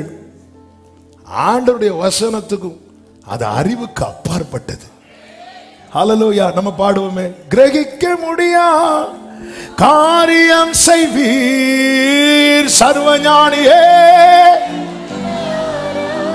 ஆமென். அது கிரகிக்க முடியாது. அதனாலதான் இது எப்படி ஆகும்? மரியாள் தன்னுடைய அறிவை வைத்து சொல்ல, நான் புருஷனை அறிவு நிறைய சொல்லும், தேவனால் கூடாத காரியம் அப்படின்னதும் மரியாள் சரண்டர் ஆயிட்டாங்க. இதோ நான் ஆண்டவருக்கு அடிமை. மோசே தன்னுடைய அறிவை வைத்து சொல்றான், ஆண்டவரே நான் திக்கு வாயனா இருக்கிறேனே, நானும் வாயோடு இருப்பேன். ஆபிரகாம் சொல்றாரு, ஆண்டவரே நான் வயசாயிட்டு சாராளுடைய கற்பம் செத்தது நிச்சயமாக அப்படின்ட்டார். அவ்வளவுதான். நம்புவதற்கு ஏது வல்லாதிருந்தும் நம்பிக்கையோட விசுவாசித்தார். கர்த்தருடைய வார்த்தை ஒரு நாளும் வீண் பேச்சா பார்க்காதீங்க. உங்கள் கட்டுகள் பலத்து போகாதபடிக்கு பரியாசம் பண்ணாதிருங்கள். ஆவியானவர் சபைகளுக்கு சொல்லுகிறதை காதுள்ளவர். அப்போ இந்த இந்த இந்த அவிசுவாசம் நம்மை விட்டு போகணும்னா கடந்த நாளில் ஆவியானவர் இதைதான் பேசினார். மார்க்கு சுவிசேஷம் 16வது அதிகாரம் 11, 12, 13, 14 வசனங்கள்ல நீங்க பார்க்கும்போது அவர் உயிரோடு இருக்கிறார் என்றும் அவளுக்கு காணப்பட்டார். யார்? மகதலேனா மரியாளுக்கு காணப்பட்டார் என்றும் அவர்கள் கேட்டபோது நம்பவில்லை. மேலும் கிராமத்துக்கு போன 2 சீஷர்களுக்கு கர்த்தர் மறுரூபமாய் தரிசனமானார். அது அந்த எம்மாவூர் சீஷர். அவர்களும் போய் அதை என்ன செய்தார்கள்? 13வது வசனத்துல அறிவித்தார்கள். அவர்களையும் அவர்கள் நம்பவில்லை. அதன் பின்பு 11 வரும் போஜன பந்தி இருக்கையில், வாசிங்க நீ. அவர்களுக்கு தரிசனமாகி உயிர்த்தெழுந்த தம்மை கண்டவர்களை இயேசு தரிசனமாகி முதல்ல என்ன செய்தார் தெரியுமா? பயப்படாதே, சமாதானம் எல்லாம் சொல்றாரு, அது இருக்கட்டும். ஆனா அடுத்த ஒரு முக்கியமான காரியம் செய்யறாரு. என்ன செய்யறாருன்னா, அவர்கள் நம்பாமற் போனது நிமித்தம் அவர்களுடைய அவிசுவாசத்தை குறித்தும் இருதய கடினத்தை குறித்தும் அவர்களை கடிந்து கொண்டார். இந்த வார்த்தையை படிக்கும் போது ஆண்டவர்கிட்ட இப்படிதான் ஜெபிக்க வைத்தார். என ஜெபிக்க வைக்கிறவர் ஆவியானவர் அல்லவா? ஆண்டவரை, என்னுடைய அவிசுவாசத்தை நீர் கடிந்து கொள்வீராக. அவர் பிசாசை மட்டும் கடிந்து கொள்ளுகிறவர் அல்ல, அவிசுவாசத்தை கடிந்து கொள்ளுகிறவர். 3 வருஷமா சீஷர்களுடைய அவிசுவாசத்தை அவர் கடிந்து கொண்டுட்டே இருந்தார். இதுதான் ஆவியானவர் காண்பித்து தந்தார். அப்போ நீதிமொழிகள் 1:23 சொல்லப்பட்டிருக்கிறது, என் கடிந்து கொள்ளுதலுக்கு திரும்புங்கள், இதோ என் ஆவியை உங்களுக்கு அருளுவேன், என் வார்த்தைகளை உங்களுக்கு தெரிவிப்பேன்.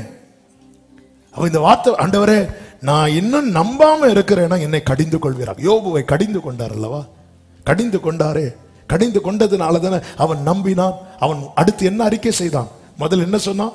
அவர் எனக்கு உத்தரவு அருளினால் நான் நம்ப மாட்டேன்னு சொன்னவன் இப்ப சொல்றான், தேவரீர் சகலத்தையும் செய்ய வல்லவர், நீர் செய்ய நினைத்தது தடைபடாது. கர்த்தர் அவனுக்கு எல்லாத்தையும் 2 மடங்கா கொடுத்தார். இது எப்படி ஆச்சு? இதான் புத்தி கேட்டாதது. புத்தி கேட்டாதது.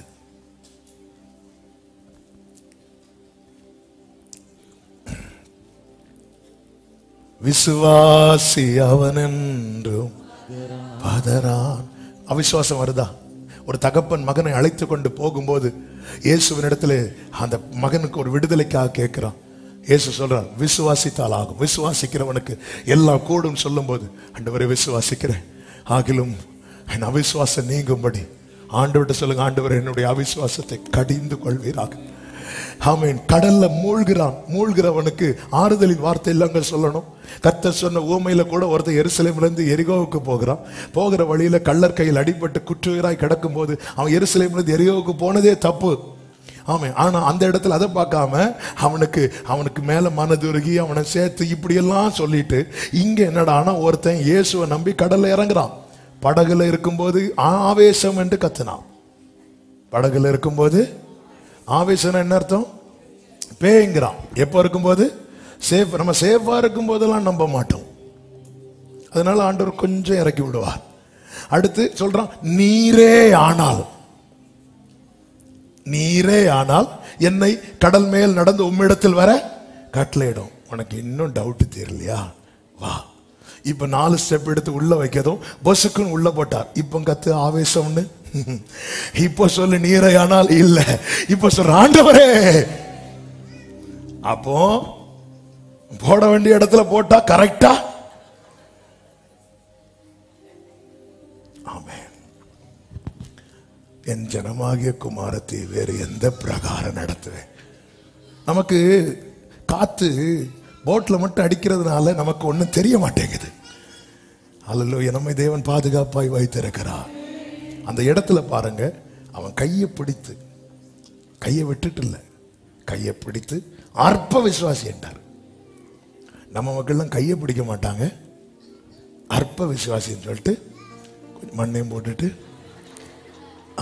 அவர் கையை பிடித்து, எதுக்கு தெரியுமா? அவர் ஒருவனை கடிந்து கொள்ளுகிறார் என்றால் அவன் நிச்சயமாய் அவரால் தூக்கி எடுக்கப்படுவான் என்று அர்த்தம். அதனாலதான் அந்த வார்த்தையை கேட்கும் போது, ஆண்டவரே என்னால நம்ப முடியலையா, சரண்டர் ஆயிருங்க, அப்பா என்னை கடிந்து கொள்ளுவீராக. எத்தனை பேர் இந்த பகல் வேளையில சொல்ல விரும்புறீங்க, என் அவிசுவாசத்தை கடிந்து கொள்வீராக, என்னால நம்ப முடியாத நிலையை கடிந்து கொள்வீராக. இன்னொரு வார்த்தையை சொல்லி நான் செபிக்க விரும்புகிறேன். ஏன் நம்ப முடியல? முதலாவது சொன்னேன், அவருடைய வார்த்தையை வெறும் வார்த்தையை பார்க்கறதுனால. அந்த வார்த்தையில ஜீவன் இருக்கிறது, வல்லமை இருக்கிறது. நம்முடைய அறிவுக்குட்படுத்தி பார்க்கறதுனால நம்ப முடியல. இரண்டாவது ஒரு காரியம், ஏன் நம்ப முடியல? ஆதியாகமம் 45வது அதிகாரம் 26வது வசனம். யோசேப்பு உயிரோடு இருக்கிறான், அவன் எகிப்து தேசத்துக்கெல்லாம் அதிபதியாய் இருக்கிறான் என்று அவனுக்கு அறிவித்தார்கள். அவன் இருதயம் மூர்ச்சை அடைந்ததுன்னா நம்பவில்லை. ஜேக்கப்ஸ் ஹார்ட் ஃபெயிண்டட், தளர்ந்துட்டான். இன்னும் சொல்லணும், அட்டாக்கே வந்துட்டு. ஆனாலும் அவன் அவர்களை நம்பவில்லை. ஏன் நம்பல தெரியுமா? அநேக நாள் துக்கம். ஏங்க, இயேசு மரித்து 3வது நாள்ல உயிர் தெழுந்தார். 3 நாள் துக்கம் நீண்ட போதே சீஷர்களால அவரை நம்ப முடியல. லாசரு மரித்து 4வது நாள் வந்துட்டார். 4 நாள் துக்கம் நீண்ட போதே மார்த்தாள் மரியாளால நம்ப முடியல. யாக்கோபின் துக்கம் 3 நாளோ 4 நாளோ கிடையாது, 22 வருடம். ஆதியாகமம் 37ல இவர்கள் அந்த யோசேப்பின் வஸ்திரத்தை ஒரு மிருகத்தினுடைய இரத்தத்தில் தோய்த்து கொண்டு வந்து யாக்கோபினிடத்தில் காட்டின போது 33ல சொல்லப்பட்டிருக்கிறது, யாக்கோப் அதை கண்டு, இது என் குமாரனுடைய அங்கிதான், ஒரு துஷ்ட மிருகம் அவனை பட்சித்து போட்டது. யோசேப்பு பீருண்டு போனான் என்று புலம்பி தன் வஸ்திரங்களை கிழித்து தன் அறையில் ரெட்டு கட்டி கொண்டு அநேக நாள் தன் குமாரனுக்காக துக்கித்து கொண்டிருந்தான். அடுத்த வசனத்தில் சொல்லப்பட்டிருக்கிறது, அவனுடைய குமாரத்திகள் எல்லாரும் அவனுக்கு ஆறுதல் சொல்ல வந்து நின்றார்கள். ஆனாலும் அவன் ஆறுதலுக்கு இடம் கொடாமல் அழுது கொண்டிருந்தான். இடம் கொடுக்கல. துக்கம் என்ன செய்து தெரியுமா? ஆறுதலுக்கு இடம் கொடுக்கல. அநேக துக்கம். அதனாலதான் விதைக்கிறவ உவமையை சொல்லும் போது கவலைகளையும் சொல்லுவார். ஆறுதலுக்கு இடம் கொடுக்கல. இப்படி 1 நாள் 2 நாள் இல்லை, அநேக நாள்.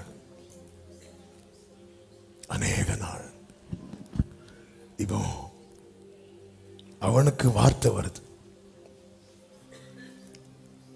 அவனால் நம்ப முடியல. அந்த இடத்துல யோசேப்பு 3 காரியத்தை செய்கிறான். ஒன்று என்ன தெரியுமா? நீங்க போய் அப்பா கிட்ட சொல்லுங்க, என்ன யோசேப்பு உயிரோடு இருக்கிறான்னு சொல்லுங்க. 2 என்ன தெரியுமா? நீங்க போய் அப்பா கிட்ட சொல்லுங்க, என்ன அவன் எகிப்துக்கெல்லாம் அதிபதியா இருக்கிறான். 3 என்ன தெரியுமா? ஆதியாகமம் 45வது அதிகாரம் அதனுடைய 23வது வசனம். அப்படியே தன் தகப்பனுக்கு 10 கழுதைகளின் மேல் எகிப்தின் உச்சிதமான பதார்த்தங்களும் 10 கோழிகை கழுதைகளின் மேல் தன் தகப்பனுக்காக அழிக்கு தானியமும் அப்பமும் மற்ற தின்பண்டங்களும் ஏற்றி அனுப்பினான். 3வது அடையாளங்கள். நேற்று இரவில் இந்த வார்த்தைகளை தியானித்துக் கொண்டிருந்த போது, இப்போ நல்ல கவனிங்க, எதுக்கு 10 கழுதை மேல இந்த தானியம் இதெல்லாம் எதுக்கு 10 கழுதைக்கு மேல ஏன் அனுப்புறான்? 12ன்னா அடிச்சிருப்போம். இஸ்ரவேலுக்கு எத்தனை பிள்ளைங்க? 12. நம்ம எங்கோடியாவது எப்படியாவது லிங்க் பண்ணி எதுக்கு 10 கழுதை தெரியுமா? நல்ல கவனிங்க. 10ஓ 15ஓ யோசேப்புக்கு தெரியும். யாக்கோபு இருக்கிற இடத்துல இருந்து இப்போ யோசேப்பு இருக்கிற இடத்துக்கு வரணும். யாக்கோபு இருக்கிற இடத்துல இருந்து யோசேப்பு இருக்கிற இடம் வரைக்கும் எவ்வளவு தூரத்துக்கு ஆகாரம் யாக்கோபுக்கு தேவைப்படுமோ அவ்வளவுக்கு வேண்டிய அவனுக்கு யாக்கோபுக்கு என்னென்ன தேவைப்படுது, அதாவது யாக்கோபு இருக்கிற இடத்துல இருந்து யோசேப்பு இருக்கிற இடத்துக்கு அந்த வழியில எந்த இடத்திலும் தளராதபடி பாதியில நின்று விடாதபடிக்கு யோசேப்பினிடத்தில் வரும் வரைக்கும் யாக்கோபுக்கு எவ்வளவு ஆகாரம் தேவை, எவ்வளவு நன்மை தேவையோ அதை எல்லாம் யோசேப்பு கொடுத்து அனுப்பினார். இந்த நாளிலே அநேக நாட்களை துக்கத்தில் இருந்தும் ஆமென் வார்த்தைகள் வந்து நம்ப முடியாமல் இருக்கிறவர்களுக்கு கர்த்தர் சொல்ல சொன்ன 3 வார்த்தைகளை சொல்லி ஜெபிக்கிறேன். 1, அவர் இன்னும் உயிரோடு இருக்கிறார். 2, அவர் எல்லா அதிகாரத்துக்கும் மேலானவராய் இருக்கிறார். 3, நீங்கள் நாளை அவர் சமூகத்திலே போய் சேரும் வரைக்கும் உங்கள் பாதையில என்னென்ன நன்மை தேவையோ, உங்களுக்கு என்னென்ன தேவையோ அதை எல்லாம் அவர் அனுப்பி வைத்திருக்கிறார். எத்தனை பேர் ஆமென் சொல்லுவீங்க? ஹல்லேலூயா. அப்படியே தன் தகப்பனுக்கு இங்கிருந்து பெர்சபாவிலிருந்து எகிப்து வரைக்கும் போக எவ்வளவு தூரம்னு யாக்கோபுக்கு தெரிகிறதை விட இங்கிருந்து போன யோசேப்புக்கு தெரியும். யோசேப்பு முந்தி பயணித்தவனே. அதுபோலதான் நம் ஆண்டவராகிய இயேசு கிறிஸ்து அந்த திரைக்குள்ளே நமக்கு முன்னோடினவர் பிரவேசித்திருக்கிறார் என்று எபிரேயர்ல சொல்லப்பட்ட அவருக்கு தெரியும் நமக்கு இன்னும் எவ்வளவு டிஸ்டன்ஸ் இருக்குன்னு, எவ்வளவு தூரம் நம்ம பயணிக்க. பாதியில விட மாட்டார்.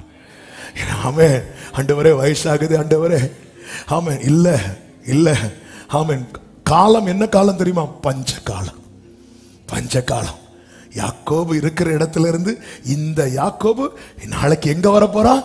யோசேப்பு. அப்ப அவ்வளவு தூரத்துக்கு யாக்கோபுக்கு என்ன தேவையோ அதை எல்லாம் யோசேப்பு கொடுத்து அனுப்புவான் என்றால் உங்களுக்கு இன்னது தேவை என உங்கள் பரமபிதா அறிந்திருக்கிறார் என கேட்கிற சபையே, இந்த சத்தத்தை காது கொடுத்து கேள்.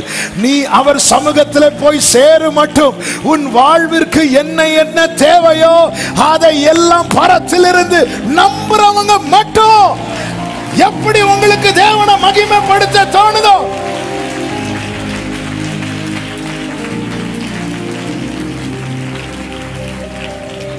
ஹல்லேலூயா. சிங்கக்குட்டிகள் தாழ்ச்சி அடைந்து பட்டினியாயிருக்கும் கர்த்தரை தேடுகிறவர்களுக்கோ யோசேப்பு அன்று வாகனம் அனுப்பினது போல நம்மை அழைத்து போக அனுப்பப்பட்டவர் தான் பரிசுத்த ஆவியானவர். யோசேப்பு அன்று தானியம் இந்த பொக்கிஷங்கள்லாம் கொடுத்து விட்டது போல ஜீவன் உள்ள நாளெல்லாம் நன்மையும் கிருபையும். சிலருக்கு ஆன் த வேல 6 சாக்கு ஓபன் பண்ணிட்டோம், இன்னும் 4 சாக்கு இருக்கு. ஆமென். ஹல்லேலூயா. நம்ம ஓபன் பண்ணது 6. ஐயோ, அடுத்த ஸ்டெப்ல 7வது ஓபன் ஆகும். அனுப்புறது யோசேப்பு அல்லவா? நமக்கு தெரியாதுங்க. போன வருஷம் ஐயோ இந்த வருஷத்தை நான் எப்படி கடப்பேன்னு நினைச்சுதானே பார்த்தோம். 10 தாண்டி 11 வந்து சிரிச்சிட்டு இருக்கிறோம்ல. அவன் பாதியில ஒரு யோசேப்புக்கு தெரியுது எங்க அப்பா இங்க வர்றதுக்கு அவருக்கு 10 சாக்கு தானியம் தேவைப்படுது. ஒரு யோசேப்புக்கு தெரியும் போது ஆராய்ந்து அறிந்திருக்கின்றேன், சுற்றி சுற்றி சூழ்ந்திருக்கின்றேன், நான் அமர்வதோ நான் அப்பா அப்பா நம்புறேன்பா. ஹல்லேலூயா. எப்படி நான் ஹேண்டில் பண்ண போறேன், எப்படி எப்படி எப்படி இதை சமாளிக்க போறேன். ஆமென். இதுவரை கொண்டு வந்துட்டார். எத்தனை பேர் நம்புறீங்க? எத்தனை பேர் நம்புறீங்க? எத்தனை பேர் நம்புறீங்க? என் ஓட்டத்தில் நான் தனிமை இல்லை, நேசித்தவர். போதும், பாடிட்டே இருக்கலாம். ஆமென். நேற்று இரவில் இந்த வார்த்தை ஆவியானவர் செய்தியெல்லாம் எடுத்துட்டு இங்க வந்து ஜெபம் பண்ணிட்டு இருக்கும் போது இதை காட்டித்தாரா. பாருடாத. யோசேப்பு யாக்கோபை பெயர்சபாவில் என்ன பண்ணிட்டு இருந்தான்? ஆராதித்து கொண்டிருந்தான். பலி செலுத்தி கொண்டிருந்தா இன்னைக்கு 1000 பிரச்சனைகள். உங்க வாழ்க்கை இருப்பது பஞ்ச காலம் தான். ஆனாலும் அதை விட்டுட்டு வந்து ஆராதிச்சிட்டு இருக்கிறீங்கல்ல, நாளைக்கு அந்த அந்த யோசேப்பின் இடத்துல, நம் இயேசுவின் இடத்துல நாம் செல்வதற்கு, ஆமென், நமக்கு என்ன தேவையோ ஹல்லேலூயா சொல்லிட்டு சகோதரர்களுக்குன்னு தனியா கொடுத்துட்டார். கொடுத்துட்டு இது அப்பாக்குன்னு கொடுத்துட்டு சொல்லிட்டு 24 சொல்றாரு, மேலும் நீங்கள் போகும் வழியிலே சண்டை பண்ணி கொள்ளாதிருங்கள் என்று அவன் தன் சகோதரருக்கு சொல்லி அனுப்பினான். ஏன்னா அதாவது சகோதரர்களுக்குள்ள பங்குல சண்டை வராது, ஆனா அப்பா பங்குல சண்டை வரும். ஆமென் ஹல்லேலூயா. நம்ம எல்லாம் சுத்தி இருந்து சாப்பிட்டுட்டு இருக்கிறோம்.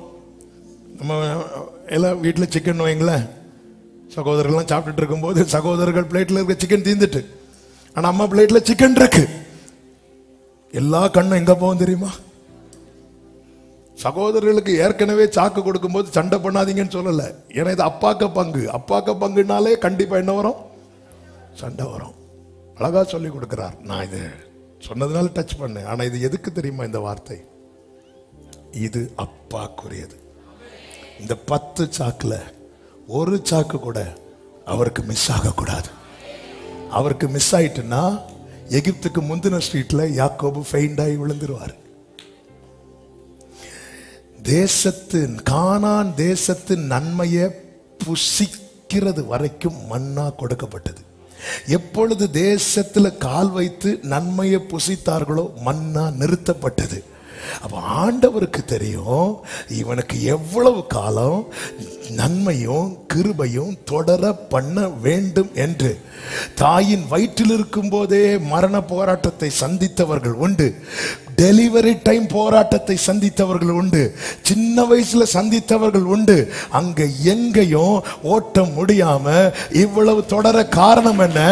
பரத்திலிருந்து அவரிடத்தில் போய் சேர்வதற்கான நன்மைகள் நமக்கு அனுப்பப்பட்டு கொண்டு இருந்ததுனால. ஆமென் சொல்லுங்க பார்க்கலாம். ஹல்லேலூயா. இந்த 3 விஷயத்தை, துக்கம் அதிகரிக்குதா? இந்த 3 விஷயத்தை மனசுல வச்சிருங்க. என் மீட்பர் உயிரோடு இருக்கிறார். அவர் எல்லா அதிகாரத்துக்கும் மேலானவராக இருக்கிறார். அங்க போய் நான் நிக்கிறது வர எனக்கு இங்க வாழ என்ன தேவையோ அதை எல்லாவற்றையும் நன்மையான எந்த ஈவும் பரத்திலிருந்து உண்டாகி சோதிகளின் பிதாவினிடத்திலிருந்து இறங்கி வருகிறது. அடுத்த வார்த்தை எப்படி இருக்கும் தெரியுமா? அவரிடத்தில் யாதொரு மாறுதலும். வயசாச்சின்னு சொல்லி முதியோர் இல்லத்துல போய் சேர்க்கிறவர் அல்ல என் ஆண்டவர். இனிமேலும் நான் உன்னை ஏந்துவேன், இனிமேலும் உன்னை தப்புவிப்பேன். ஆமென் சொல்லுங்க பார்க்கலாம். இயேசுவை நம்புவே, நாளெல்லாம் நான் பின்பற்றுவேன், என்னை அவரிடம் ஓ வெட்கப்பட்டு. எல்லாரும் அப்படி எழுந்து நிற்கலாமா? எழுந்து நிற்கலாமா? ஹல்லேலூயா, ஹல்லேலூயா, ஆமென். இந்த 3 விஷயத்தை மனசுல வச்சிருங்க. என்ன? என் மீட்பர் உயிரோடு இருக்கிறார். 2வது சொல்லுங்க, சொல்லுங்க. இனி வார்த்தைய யாரும் வீண் பேச்சா பார்க்க கூடாது. சும்மா டைம் பாஸுக்கு சர்ச்சுக்கு வரேன்னு யாரும் இங்க வரக்கூடாது. என் அப்பா பேசுறத நான் கேட்க வந்திருக்கிறேன், என் அப்பா கூட பேச வந்திருக்கிறேன். இந்த உணர்வோடு தான் இங்க ஆராதிக்க வரவங்க வரணும். ஆமென் சொல்லுங்க பார்க்கலாம். ஐயோ சர்ச்சில் நம்ம மெம்பர் ஆயிட்டோம் அதனால. இது அதுக்குள்ள இடம் கிடையாது. இது அவருக்குரிய இடம். இங்க அவர் மட்டும்தான் ஹீரோ, இங்க அவர் மட்டும்தான் உயர்ந்திருப்பார். இங்க அவர் நினைக்கிறது தான் நடக்கும், இங்க அவர் வைக்கிறது தான் சட்டம். இது அவர்களுக்கு வீண் பேச்சா போச்சு. No no. ஆமென். ஆவியானவர் எவ்வளவு நம்மளை நேசிக்கிறார் பாருங்க. நம்ம யார் இந்த பகல்ல உண்மையா மனசை தொட்டு சொல்லுங்க, இன்னைக்கு கர்த்தர் என் கூட தான் பேசினார். அப்படி சொல்றவங்க மட்டும் உங்க வலது கரத்தை உயர்த்தி தேங்க் பண்ணுங்க ஆண்டவருக்கு. தேங்க் பண்ணுங்க, தேங்க் பண்ணுங்க, தேங்க் பண்ணுங்க. வாயை திறந்து ஆண்டவருக்கு தேங்க் பண்ணுங்க. நன்றி செலுத்துங்க, நன்றி செலுத்துங்க. இது வீண் வார்த்தை கிடையாது ஆண்டவரே. இது வீண் பேச்சல். இதுல ஜீவன் இருக்குப்பா, இதுல வல்லமை இருக்குப்பா. இது என் அறிவுக்கு எட்டாதது ஆண்டவரே, இது என் புத்திக்கு அப்பாற்பட்டது ஆண்டவரே. காலடி தெரியாமல் போனாலும் கர்த்தர் என் முன்னே உண்டு. பாடுங்க. காலடி தெரியாமல் போனாலும் கர்த்தர் என் முன்னே உண்டு. சமுத்திரம் ஒதுக்கி வழிகாட்டுவா, நம்பி நான் முன் செல்லுவேன். நம்புறீங்களா? நம்புறீங்களா? ஓரா மாமா ஷேலே மாமதுனரா, நம்பி நான் முன் செல். கைகளை உயர்த்தி இயேசுவை, இயேசுவை நாளெல்லாம் நான் பின்பற்றுவேன். என்னை அவரிடம் வெட்கப்பட்டு போக இயேசுவை நம்புவேன். இயேசுவை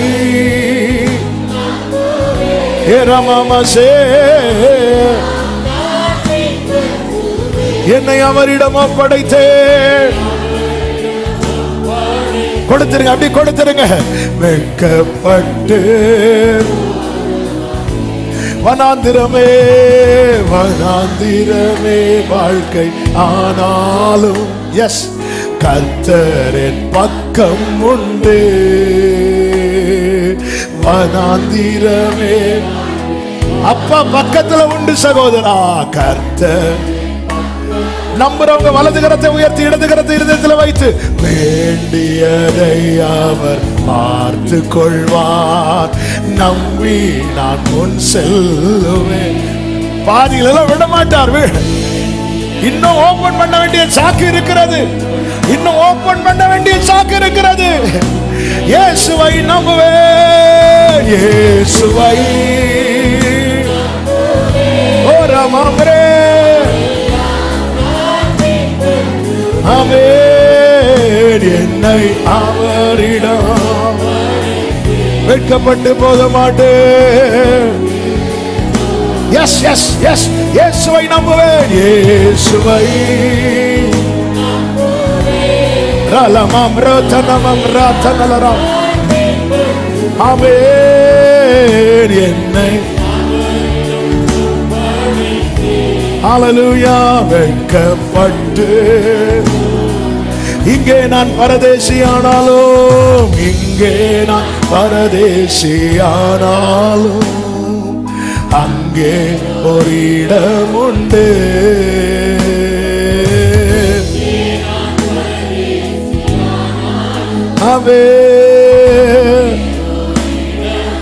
விசுவாசத்தோடு ஆயத்தமாக்கி அழைத்து செல்வார். ஆயத்தமாக்கி அழைத்து செல்வார். நம்பி நான் காத்திருப்பேன். ஆயத்தமாக்கி அழைத்து செல்வார்.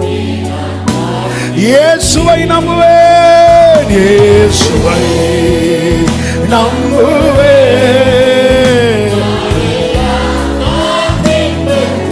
ஆமென். என்னை அவரிடம் அவர் சும்மா அழைக்கல, உனக்கு வேண்டியதை அனுப்பி கொண்டே இருக்கிறார்.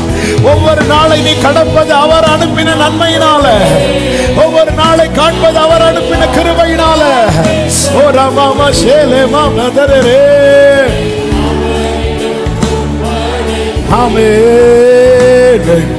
அப்படியே ரெண்டு கைகளை விரித்து உயர்த்தி கண்களை ஏறெடுத்து எனக்காக யாவையும் செய்பவரே, எனக்காக யாவையும் செய்பவரே, செய்து முடிப்பவரே.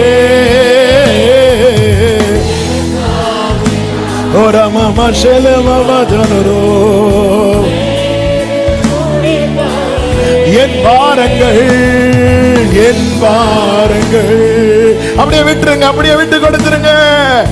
என் சுமைகள் ஹல்லேலூயா என் பாரங்கள் என் சுமைகள் உம் பாதத்தில் இறக்கி வைத்தேன், உம் பாதத்தில் இறக்கி. ஹல்லேலூயா. யார் பாதத்தில் இறக்கி வைக்கிறீங்க தெரியுமா? உயிரோடு இருக்கிறவர் பாதத்துல, எல்லா அதிகாரத்துக்கும் மேலானவர் பாதத்துல, உங்களுக்காக யாவையும் செய்கிறவர் பாதத்துல. Come on church. ஏசையா ஏசையா உம்மை தானே என் முன்னே நிறுத்தியுள்ளே. ஆண்டவருடைய பிரசன்னம் இந்த இடத்தை மூடுகிறது. ஓ ரஹமா ஷெலமா மதனரா. ஏசையா ஏசையா அந்த நாமத்தை சொல்லுங்க. ஏசையா நீங்க இருக்கிறீங்கப்பா, நீங்க விட மாட்டீங்கப்பா, நீங்க விட மாட்டீங்கப்பா, நீங்க விட்டு கொடுக்க மாட்டீங்க.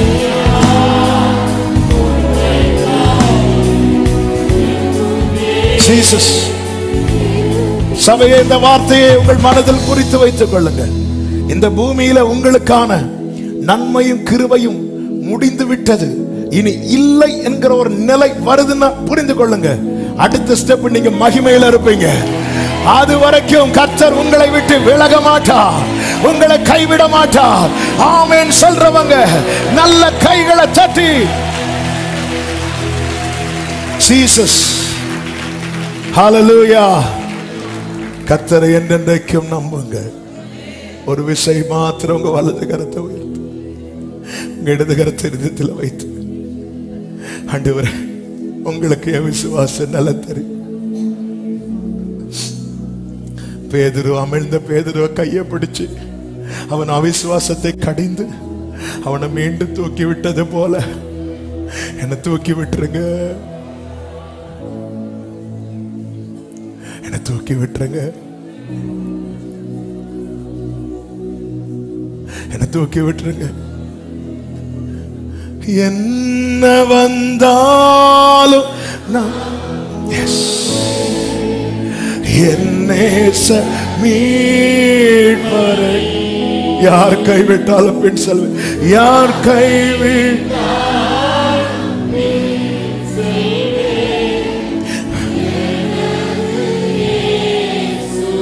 அகல ஆழ உயரமாய், அகல ஆழ உயரமாய் எவ்வள. வலது கரத்தை உயர்த்தி சொல்லி சபையை, என்ன துன்பங்கள் என்ன துன்பங்கள் வந்தாலும் அவர் என்னை எப்படி கைவிடுவார், எப்படி கைவிடுவார்? ஆமென். என்ன துன்பங்கள் வந்தாலும் இயேசு கைவிட மாட்டார், இயேசு கைவிட மாட்டார், நம் இயேசு கைவிட மாட்டார். ஆமென். இப்போ சபையின் சத்தம் கேட்கட்டும். காக்கும் வல்ல மீட்பர், காக்கும் எனக்கு உண்டு, எனக்கு உண்டு, என் மீட்பர் எனக்கு உண்டு. உயிரோடு இருக்கிறவர், எல்லா அதிகாரத்துக்கும் மேலானவர், அவர் எனக்கு உண்டு. அவரிடத்தில் போய் சேர மட்டும் எனக்கு வேண்டிய எல்லா நன்மைகளையும் அனுதினம் அனுப்புகிறவர், அனுதினம் அனுப்புகிறவர்.